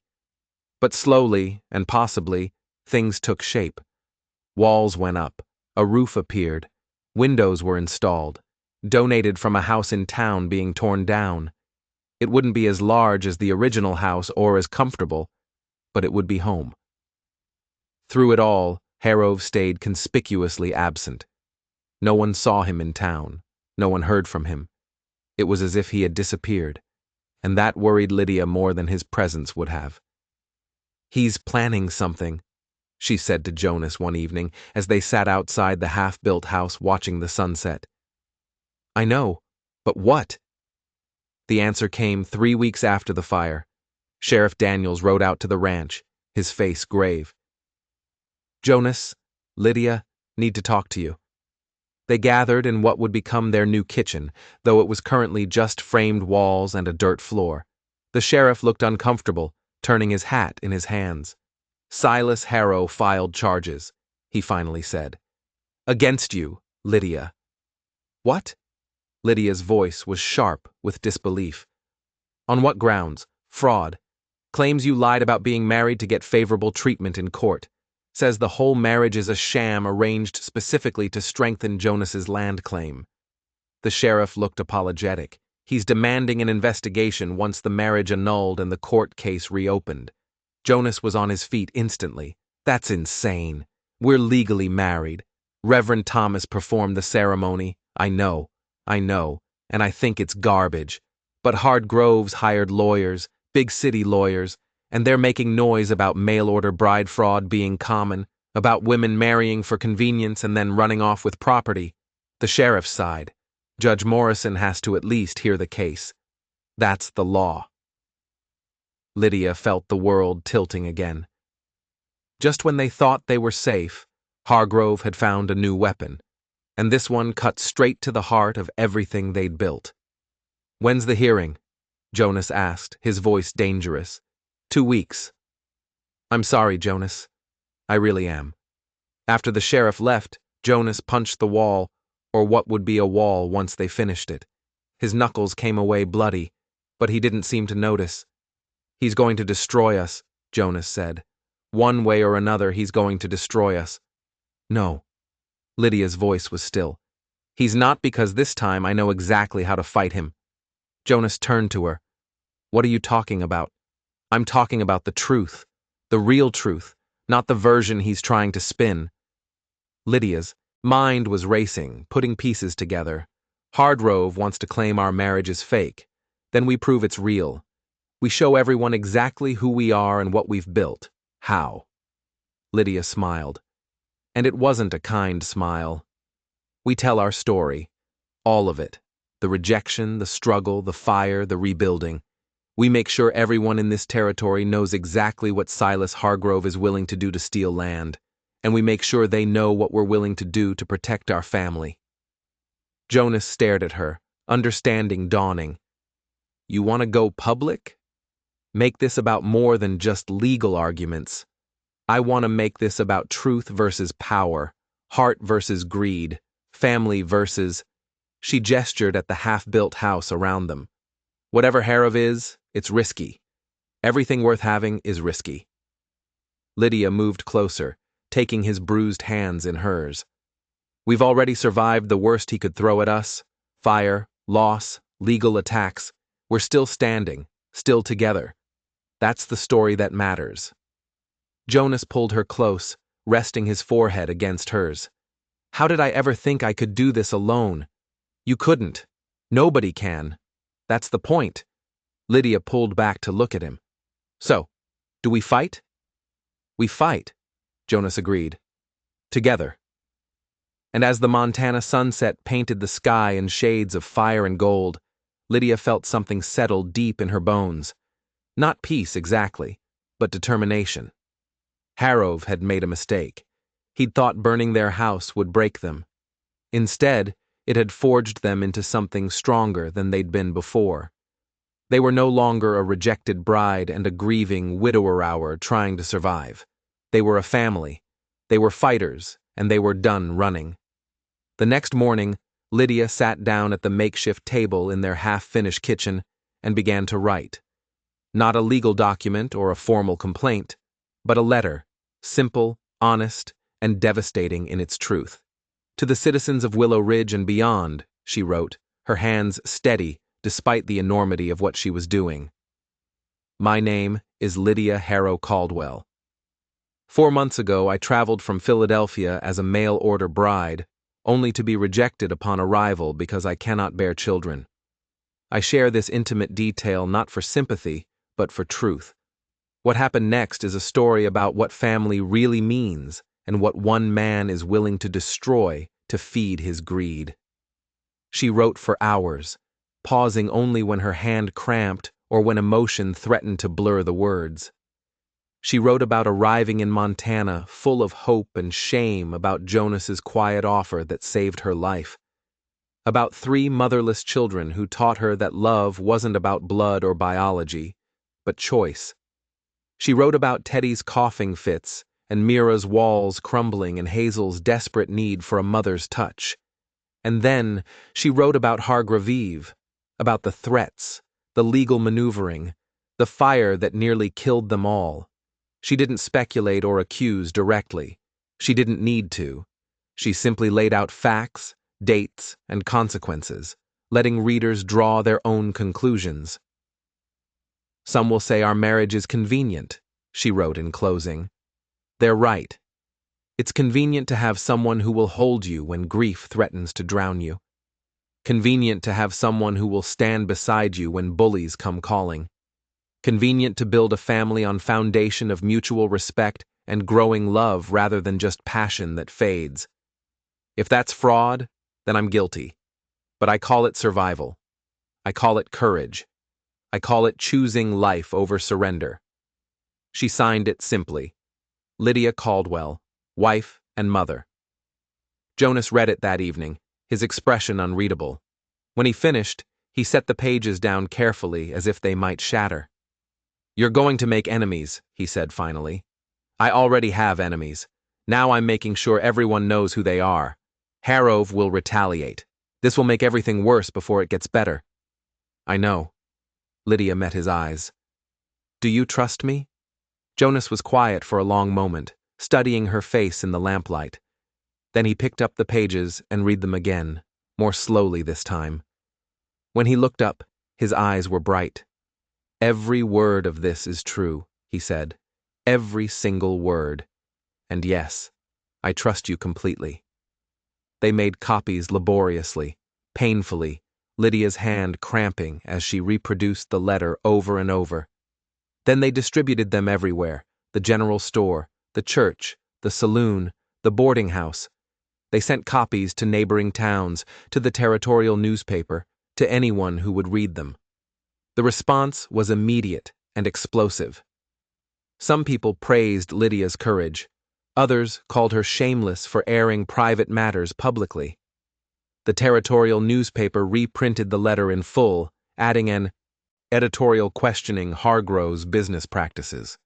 Suddenly, what had been a local land dispute became something bigger. A story about power and family, about who got to decide what made a marriage legitimate. The women of Willow Ridge in particular rallied. They'd watched Lydia arrive alone and scared. They'd seen her teaching the children, nursing Teddy, standing beside Jonas. They knew a real wife when they saw one. Paperwork be damned. That letter spoke truth, Mrs. Henderson said loudly in the general store, making sure everyone heard. I've been married 40 years, and I've never seen a more devoted mother than Lydia Caldwell. Any man who claims that's fraud is blind or stupid or both. Others echoed the sentiment. By the time the hearing arrived 2 weeks later, public opinion had shifted dramatically. People who'd been afraid to oppose Hargrove publicly were now openly critical. His business suffered.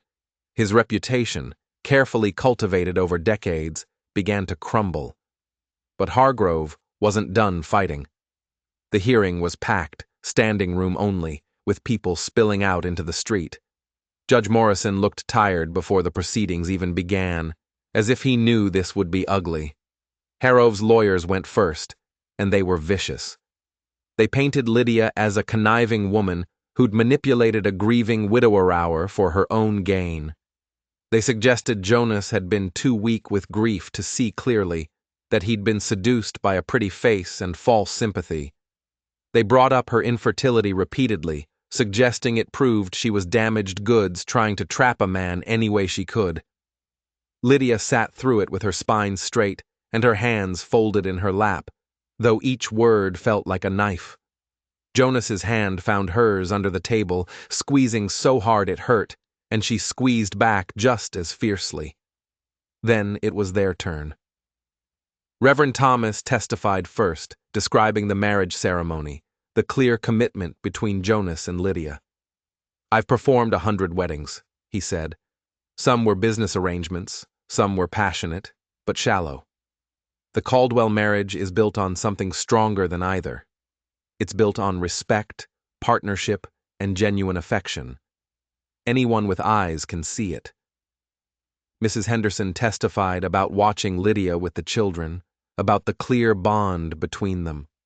Old Pete Martinez testified about the fire, about finding evidence of arson, about his belief that Harrove was behind it, though he couldn't legally prove it. And then Lydia stood to speak.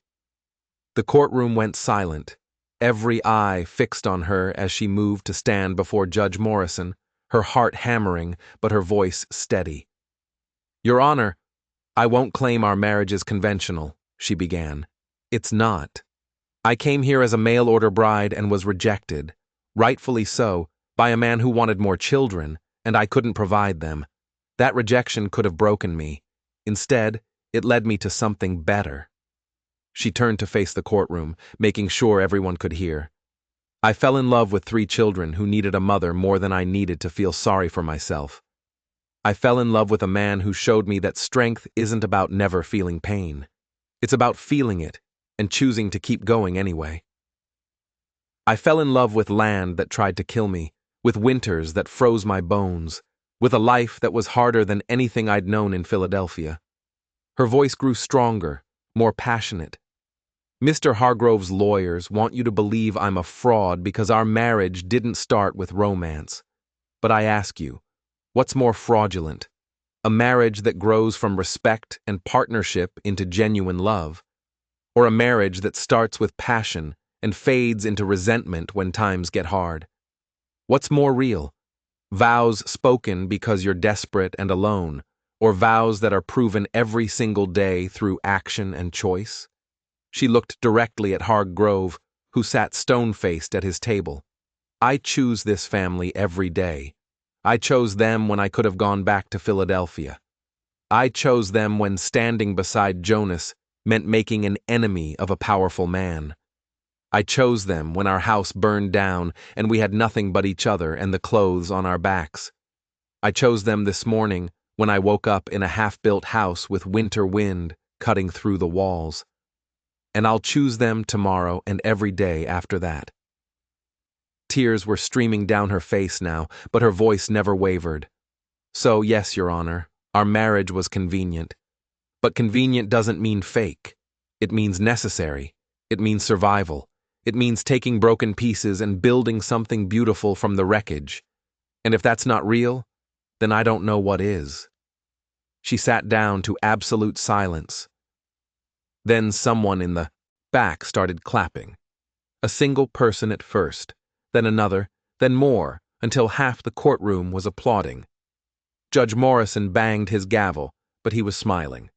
"Order," he called, but there was no real anger in it. "Order in the court." When silence finally returned, Morrison looked at Hargrove. "Silas, I'm going to be blunt. This is the most ridiculous waste of court time I've seen in 30 years on the bench. The Caldwell's marriage is legally sound. They were married by a minister with witnesses following all proper procedures. Whether their feelings at the time were romantic or practical is none of this court's business, and frankly, none of yours either."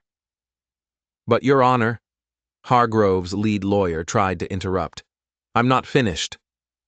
Morrison's voice went hard. "Furthermore, there are some very serious questions about the fire that destroyed the Caldwell property. Questions about arson, about attempted murder. The sheriff is investigating, and I suggest you hope those investigations don't lead anywhere near you, Silas, because attempted murder is a hanging offense in this territory." Hargrove's face went white. "The charges are dismissed," Morrison continued. "The marriage stands. The original land ruling stands. And Silas," he leaned forward, "I'd suggest you leave the Caldwells alone from now on. You've lost.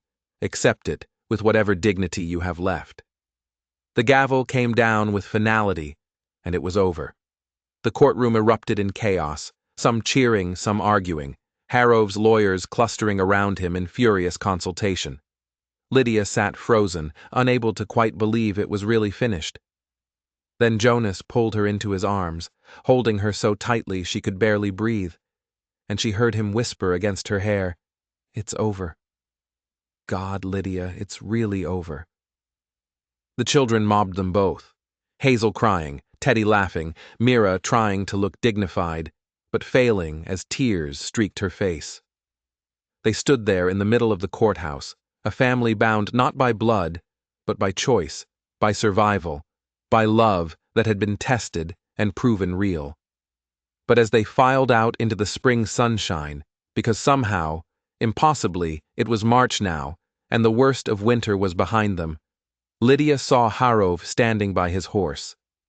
Their eyes met across the crowded street, and what she saw in his expression wasn't defeat. It was cold, calculating hatred.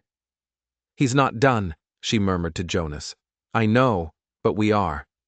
Jonas's arm tightened around her shoulders. "Whatever he tries next, we'll face it together." They rode home as a family, the children chattering excitedly in the wagon bed, spring mud sucking at the wheels. The half-finished house came into view, looking small and rough compared to what they'd lost, but beautiful in its own way. "It's not much," Jonas said, helping Lydia down from the wagon. "It's everything," she corrected. "It's ours." That night they celebrated with a modest supper and let the children stay up late, too excited to sleep anyway. Hazel insisted on showing Lydia every corner of the new house, even the parts that were still just framed walls. "This will be the kitchen," she announced, standing in what was currently a dirt floor between wooden beams. "And Mama will make gingerbread here, and we'll eat breakfast right there." "And how do you know what I'll make?" Lydia teased gently. Hazel looked at her with 5-year-old seriousness. "Because you're Mama. That's what mamas do." Later, after the children were finally asleep in their makeshift bedroom, Jonas found Lydia standing outside looking up at the stars. The night was cold, but not brutal. Spring cold, the kind that promised warmth was coming. "What are you thinking about?" he asked, wrapping a blanket around her shoulders. "About 4 months ago, when I stepped off that stage, I thought my life was over. I thought being rejected, being barren, meant I was broken. Useless." She leaned into his warmth. "I was so wrong." "You were never broken," Jonas said firmly. "You were just looking in the wrong place for wholeness. So were you." He smiled against her hair. "Fair point."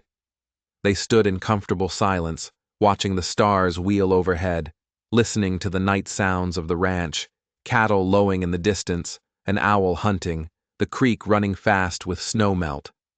"The house should be finished in another month," Jonas said. "Walls, roof, proper floors, won't be fancy. I don't want fancy. I want home. You have that?" He turned her to face him, his hands gentle on her shoulders. "You've had that since the moment you decided to stay. Since you stood on the porch with Hazel's broken doll and looked at me like I was crazy for trying to push you away. You were crazy. You all were taking in a stranger, trusting her with your children, your home." "Our home," Jonas corrected. "This was always going to be our home. I think I knew it the first time I saw you with Teddy, breathing him through that coughing attack like you'd been his mother all along. You just fit like Sarah left a space exactly your shape, waiting for you to fill it." Lydia's eyes burned with tears. "Do you think she'd approve of us?"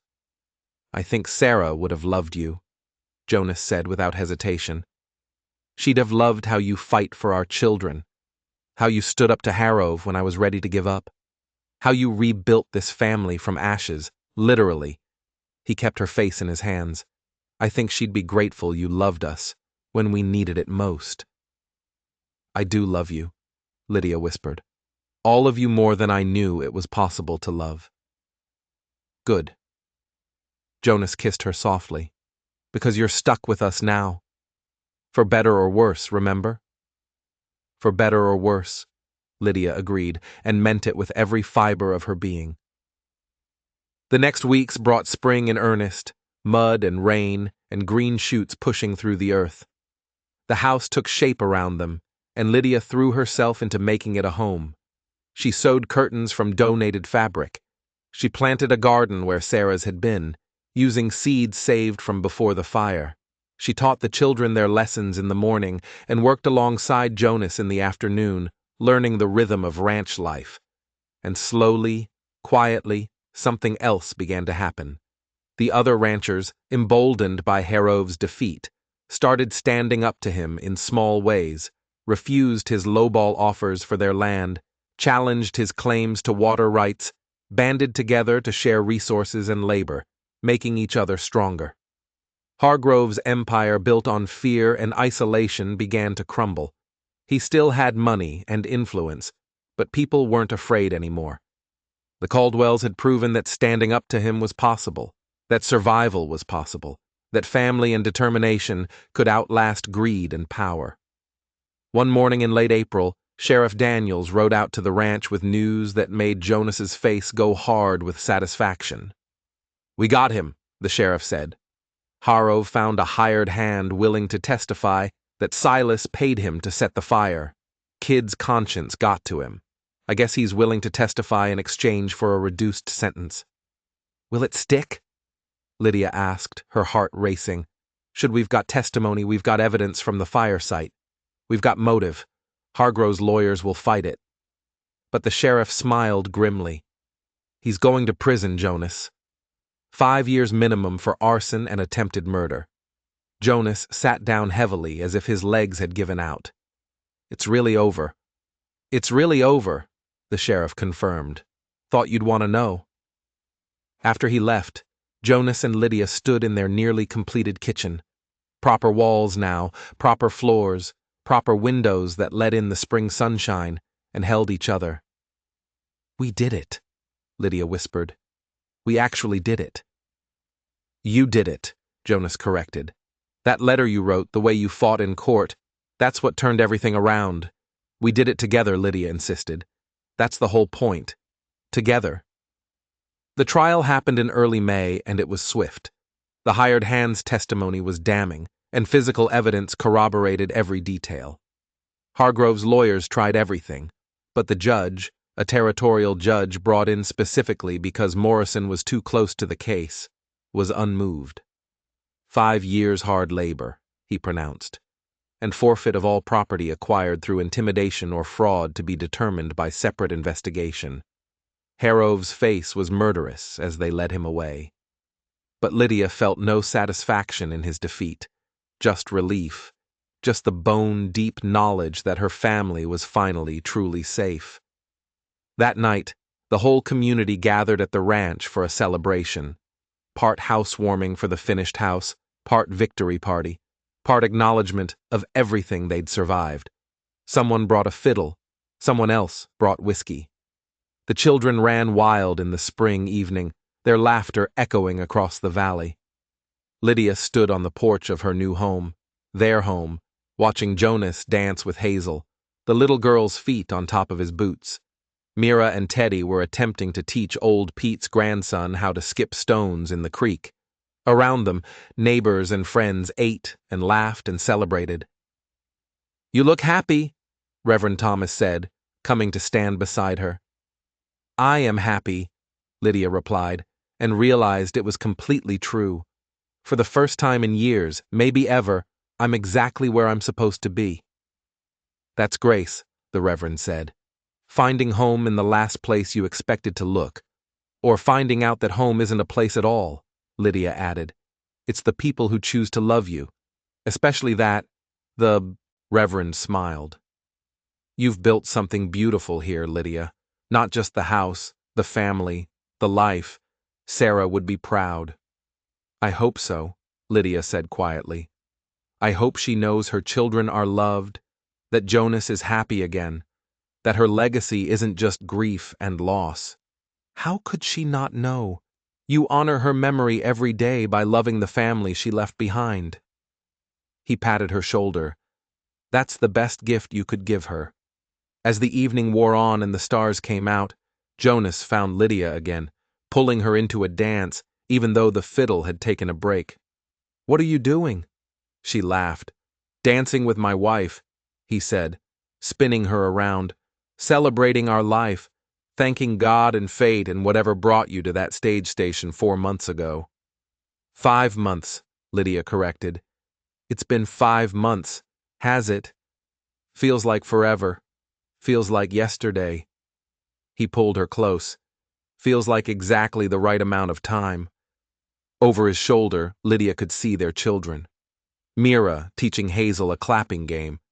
Teddy showing off his stone skipping technique. Their children, not by birth, but by every choice that mattered. "I was thinking," Jonas said, his voice quiet beneath the party noise, "about what you said in court, about choosing us every day. What about it? I choose you too, every day, every moment, every breath." He stopped dancing, holding her face between his hands. "I choose this life we've built, this family, this woman who was brave enough to be rejected and stay anyway, who fought for us when I'd given up, who made me believe in second chances." Lydia's vision blurred with tears. "Jonas, I love you," Lydia Caldwell. "Not conveniently, not practically, not because you saved my children or stood up to Harrow or any of that. I love you because you're you, because you're fierce and tender and stubborn and kind, because you make me want to be better than I am, because you've given me something I thought I'd lost forever, hope." "I love you too," Lydia whispered. "So much it scares me sometimes. Good scared or bad scared. Good scared. The kind that means something matters more than your own safety." She smiled through her tears. "The kind that means you're alive." He kissed her then, right there in front of everyone, a kiss that tasted like joy and promise and home. Around them, people cheered and whistled, but Lydia barely heard them. She was too busy feeling the solid warmth of Jonas's arms, the press of her children clustering around them for a family embrace. The rightness of this moment she'd never dared dream of. Later, after the guests had gone and the children were asleep and the house was quiet, Lydia stood in what would be Hazel's room, watching the little girl sleep. The room wasn't finished yet. No paint on the walls, no curtains on the windows, but it was safe and warm and theirs. "She asked me today if she could call you Mama," Jonas said softly from the doorway. "Not Miss Harrow, not Miss Lydia, just Mama." "What did you tell her?" "I told her she'd have to ask you." Lydia's throat closed up. "And if I say yes, then Mira and Teddy will want the same. Then you'll officially be what you've been all along, their mother." Jonas moved closer. "Is that what you want?" Lydia thought about arriving in Montana 5 months ago, rejected and alone, convinced she was broken because she couldn't bear children. She thought about 3 motherless children who'd taught her that family wasn't about biology or blood, but about showing up every day and choosing love over fear. "Yes," she said simply. "That's exactly what I want." Then it settled. Your Mama now, officially and forever. That night, lying in their bed in their new home, with Jonas's arm around her waist and the sound of their children breathing in the next room, Lydia felt something she'd never felt before. Complete. Not perfect, because perfection was impossible and overrated, but complete, whole, enough. She'd come to Montana as damaged goods, a mail-order bride no one wanted. She'd been rejected for something she couldn't control, couldn't fix, couldn't change. But that rejection had led her here. To this man who'd learned to love again. To these children who'd needed her as much as she needed them. To this life that was harder and more beautiful than anything she'd left behind. She'd been rejected for being barren, but she'd never been barren at all. She'd just been waiting for the right family to nurture, one that needed a mother's heart more than a mother's womb. In the darkness, Jonas stirred, pulling her closer. "You awake?" he murmured. Just thinking about what? About how sometimes the best things come from the worst moments. How being rejected was the best thing that ever happened to me. Jonas chuckled. Should I be insulted? You know what I mean. If you'd accepted me that first day, we would have married out of obligation, built a life on duty instead of choice. I wouldn't have had time to fall in love with your children. You wouldn't have had time to see me as anything but a solution to a problem. So, you're saying rejection made us stronger? I'm saying rejection made us real. She turned in his arms to face him. We chose each other. Not because we had to, because we wanted to. That's worth everything. You're worth everything, Jonas corrected, kissing her forehead. And I'm grateful every day that you were brave enough to stay. Spring turned to summer, and the ranch thrived. The garden Lydia had planted flourished, producing vegetables they sold in town for actual profit. The cattle herd grew. Teddy's cough disappeared entirely with the warm weather, and he grew 3 in seemingly overnight. Mira started writing poetry, beautiful, haunting verses about Montana and family and survival. Hazel called Lydia Mama constantly, as if making up for lost time. And Jonas smiled, really smiled. The kind of smile that reached his eyes and stayed there, transforming his whole face. They had problems, of course. Money was tight. The work was endless. Some nights Lydia fell into bed so exhausted she couldn't remember her own name. They argued sometimes about discipline, about spending, about whose turn it was to muck out the stables. But they were happy. Bone deep, soul satisfied, happy in a way Lydia had never imagined possible. One August evening, she sat on the porch with Jonas, watching the children play in the creek, their laughter carrying on the summer wind. You know what I realized? She said. What's that? I spent 27 years thinking I was incomplete, thinking something was wrong with me because I couldn't have children. But I wasn't incomplete. I was just waiting. Waiting for what? For this. For them. She gestured at Mira, showing Teddy how to catch minnows, at Hazel splashing in the shallows, for a family that needed me exactly as I am. Not who I thought I should be, just me. Jonas took her hand, lacing their fingers together. You saved us, you know, all of us. We were drowning in grief, going through motions, barely surviving. You gave us a reason to live again. You saved me too, Lydia said. You just don't realize it. How? By seeing me not as damaged or broken or second best, just as Lydia as someone worth choosing, worth fighting for, worth loving. She leaned her head on his shoulder. That's the greatest gift anyone's ever given me. They sat in comfortable silence, watching their children play, watching the sun paint the Montana sky in shades of gold and purple and pink. And Lydia thought about that terrified woman who'd stepped off the stage 5 months ago, certain her life, Clear's throat, was over. That woman had been so wrong. Her life hadn't ended that day. It had begun. She'd come to Montana searching for acceptance, for a place to belong, for someone to want her despite her flaws. Instead, she'd found something infinitely better. She'd found family. She'd found purpose. She'd found herself. And she'd learned that sometimes the best answer to your prayers is the one you never expected. That sometimes what looks like rejection is really redirection. That sometimes the family you build is stronger than the one you're born into. Mama, Papa. Hazel's voice rang out across the valley. Come play with us. Should we? Jonas asked, already standing. Absolutely, Lydia said, taking his hand.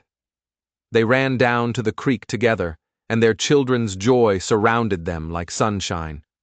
Mira splashed water at Jonas. Teddy tried to dump a bucket over Lydia's head. Hazel shrieked with laughter as Jonas lifted her onto his shoulders, and Lydia laughed. Really laughed. The kind of laugh that came from deep in her belly, that made her ribs hurt, that felt like pure happiness made audible. She was home, finally, completely, irrevocably home. Not in a place, though the Montana ranch had become dear to her. Not in a role, though being wife and mother filled her with purpose. Home in herself. Home in the knowledge that she was exactly where she belonged, with exactly the people who needed her, living exactly the life she was meant to live. The mail-order bride, who'd been rejected for being barren, had found her family at last, and that family built on choice and courage and stubborn, determined love was the greatest gift she'd ever received. As twilight settled over the valley and they walked back to the house together, children chattering and Jonas's hand warm in hers, Lydia sent up a silent prayer of gratitude. Thank you for the rejection that led me here. Thank you for the courage to stay when leaving would have been easier. Thank you for this man who learned to love again. Thank you for these children who taught me that family isn't about blood or biology, but about showing up every day and choosing love. Thank you for second chances, for new beginnings, for the beautiful, impossible miracle of finding home in the last place you expected to look. And as the stars began to appear overhead one by one, lighting up the vast Montana sky, Lydia Caldwell walked into her house with her family, closed the door on the past, and stepped fully into the future she'd built with her own 2 hands and a heart that refused to give up. She'd been rejected for being incomplete, but she'd never been incomplete at all. She'd simply been waiting for the family who would choose her to complete their home. And now, at last, she was exactly where she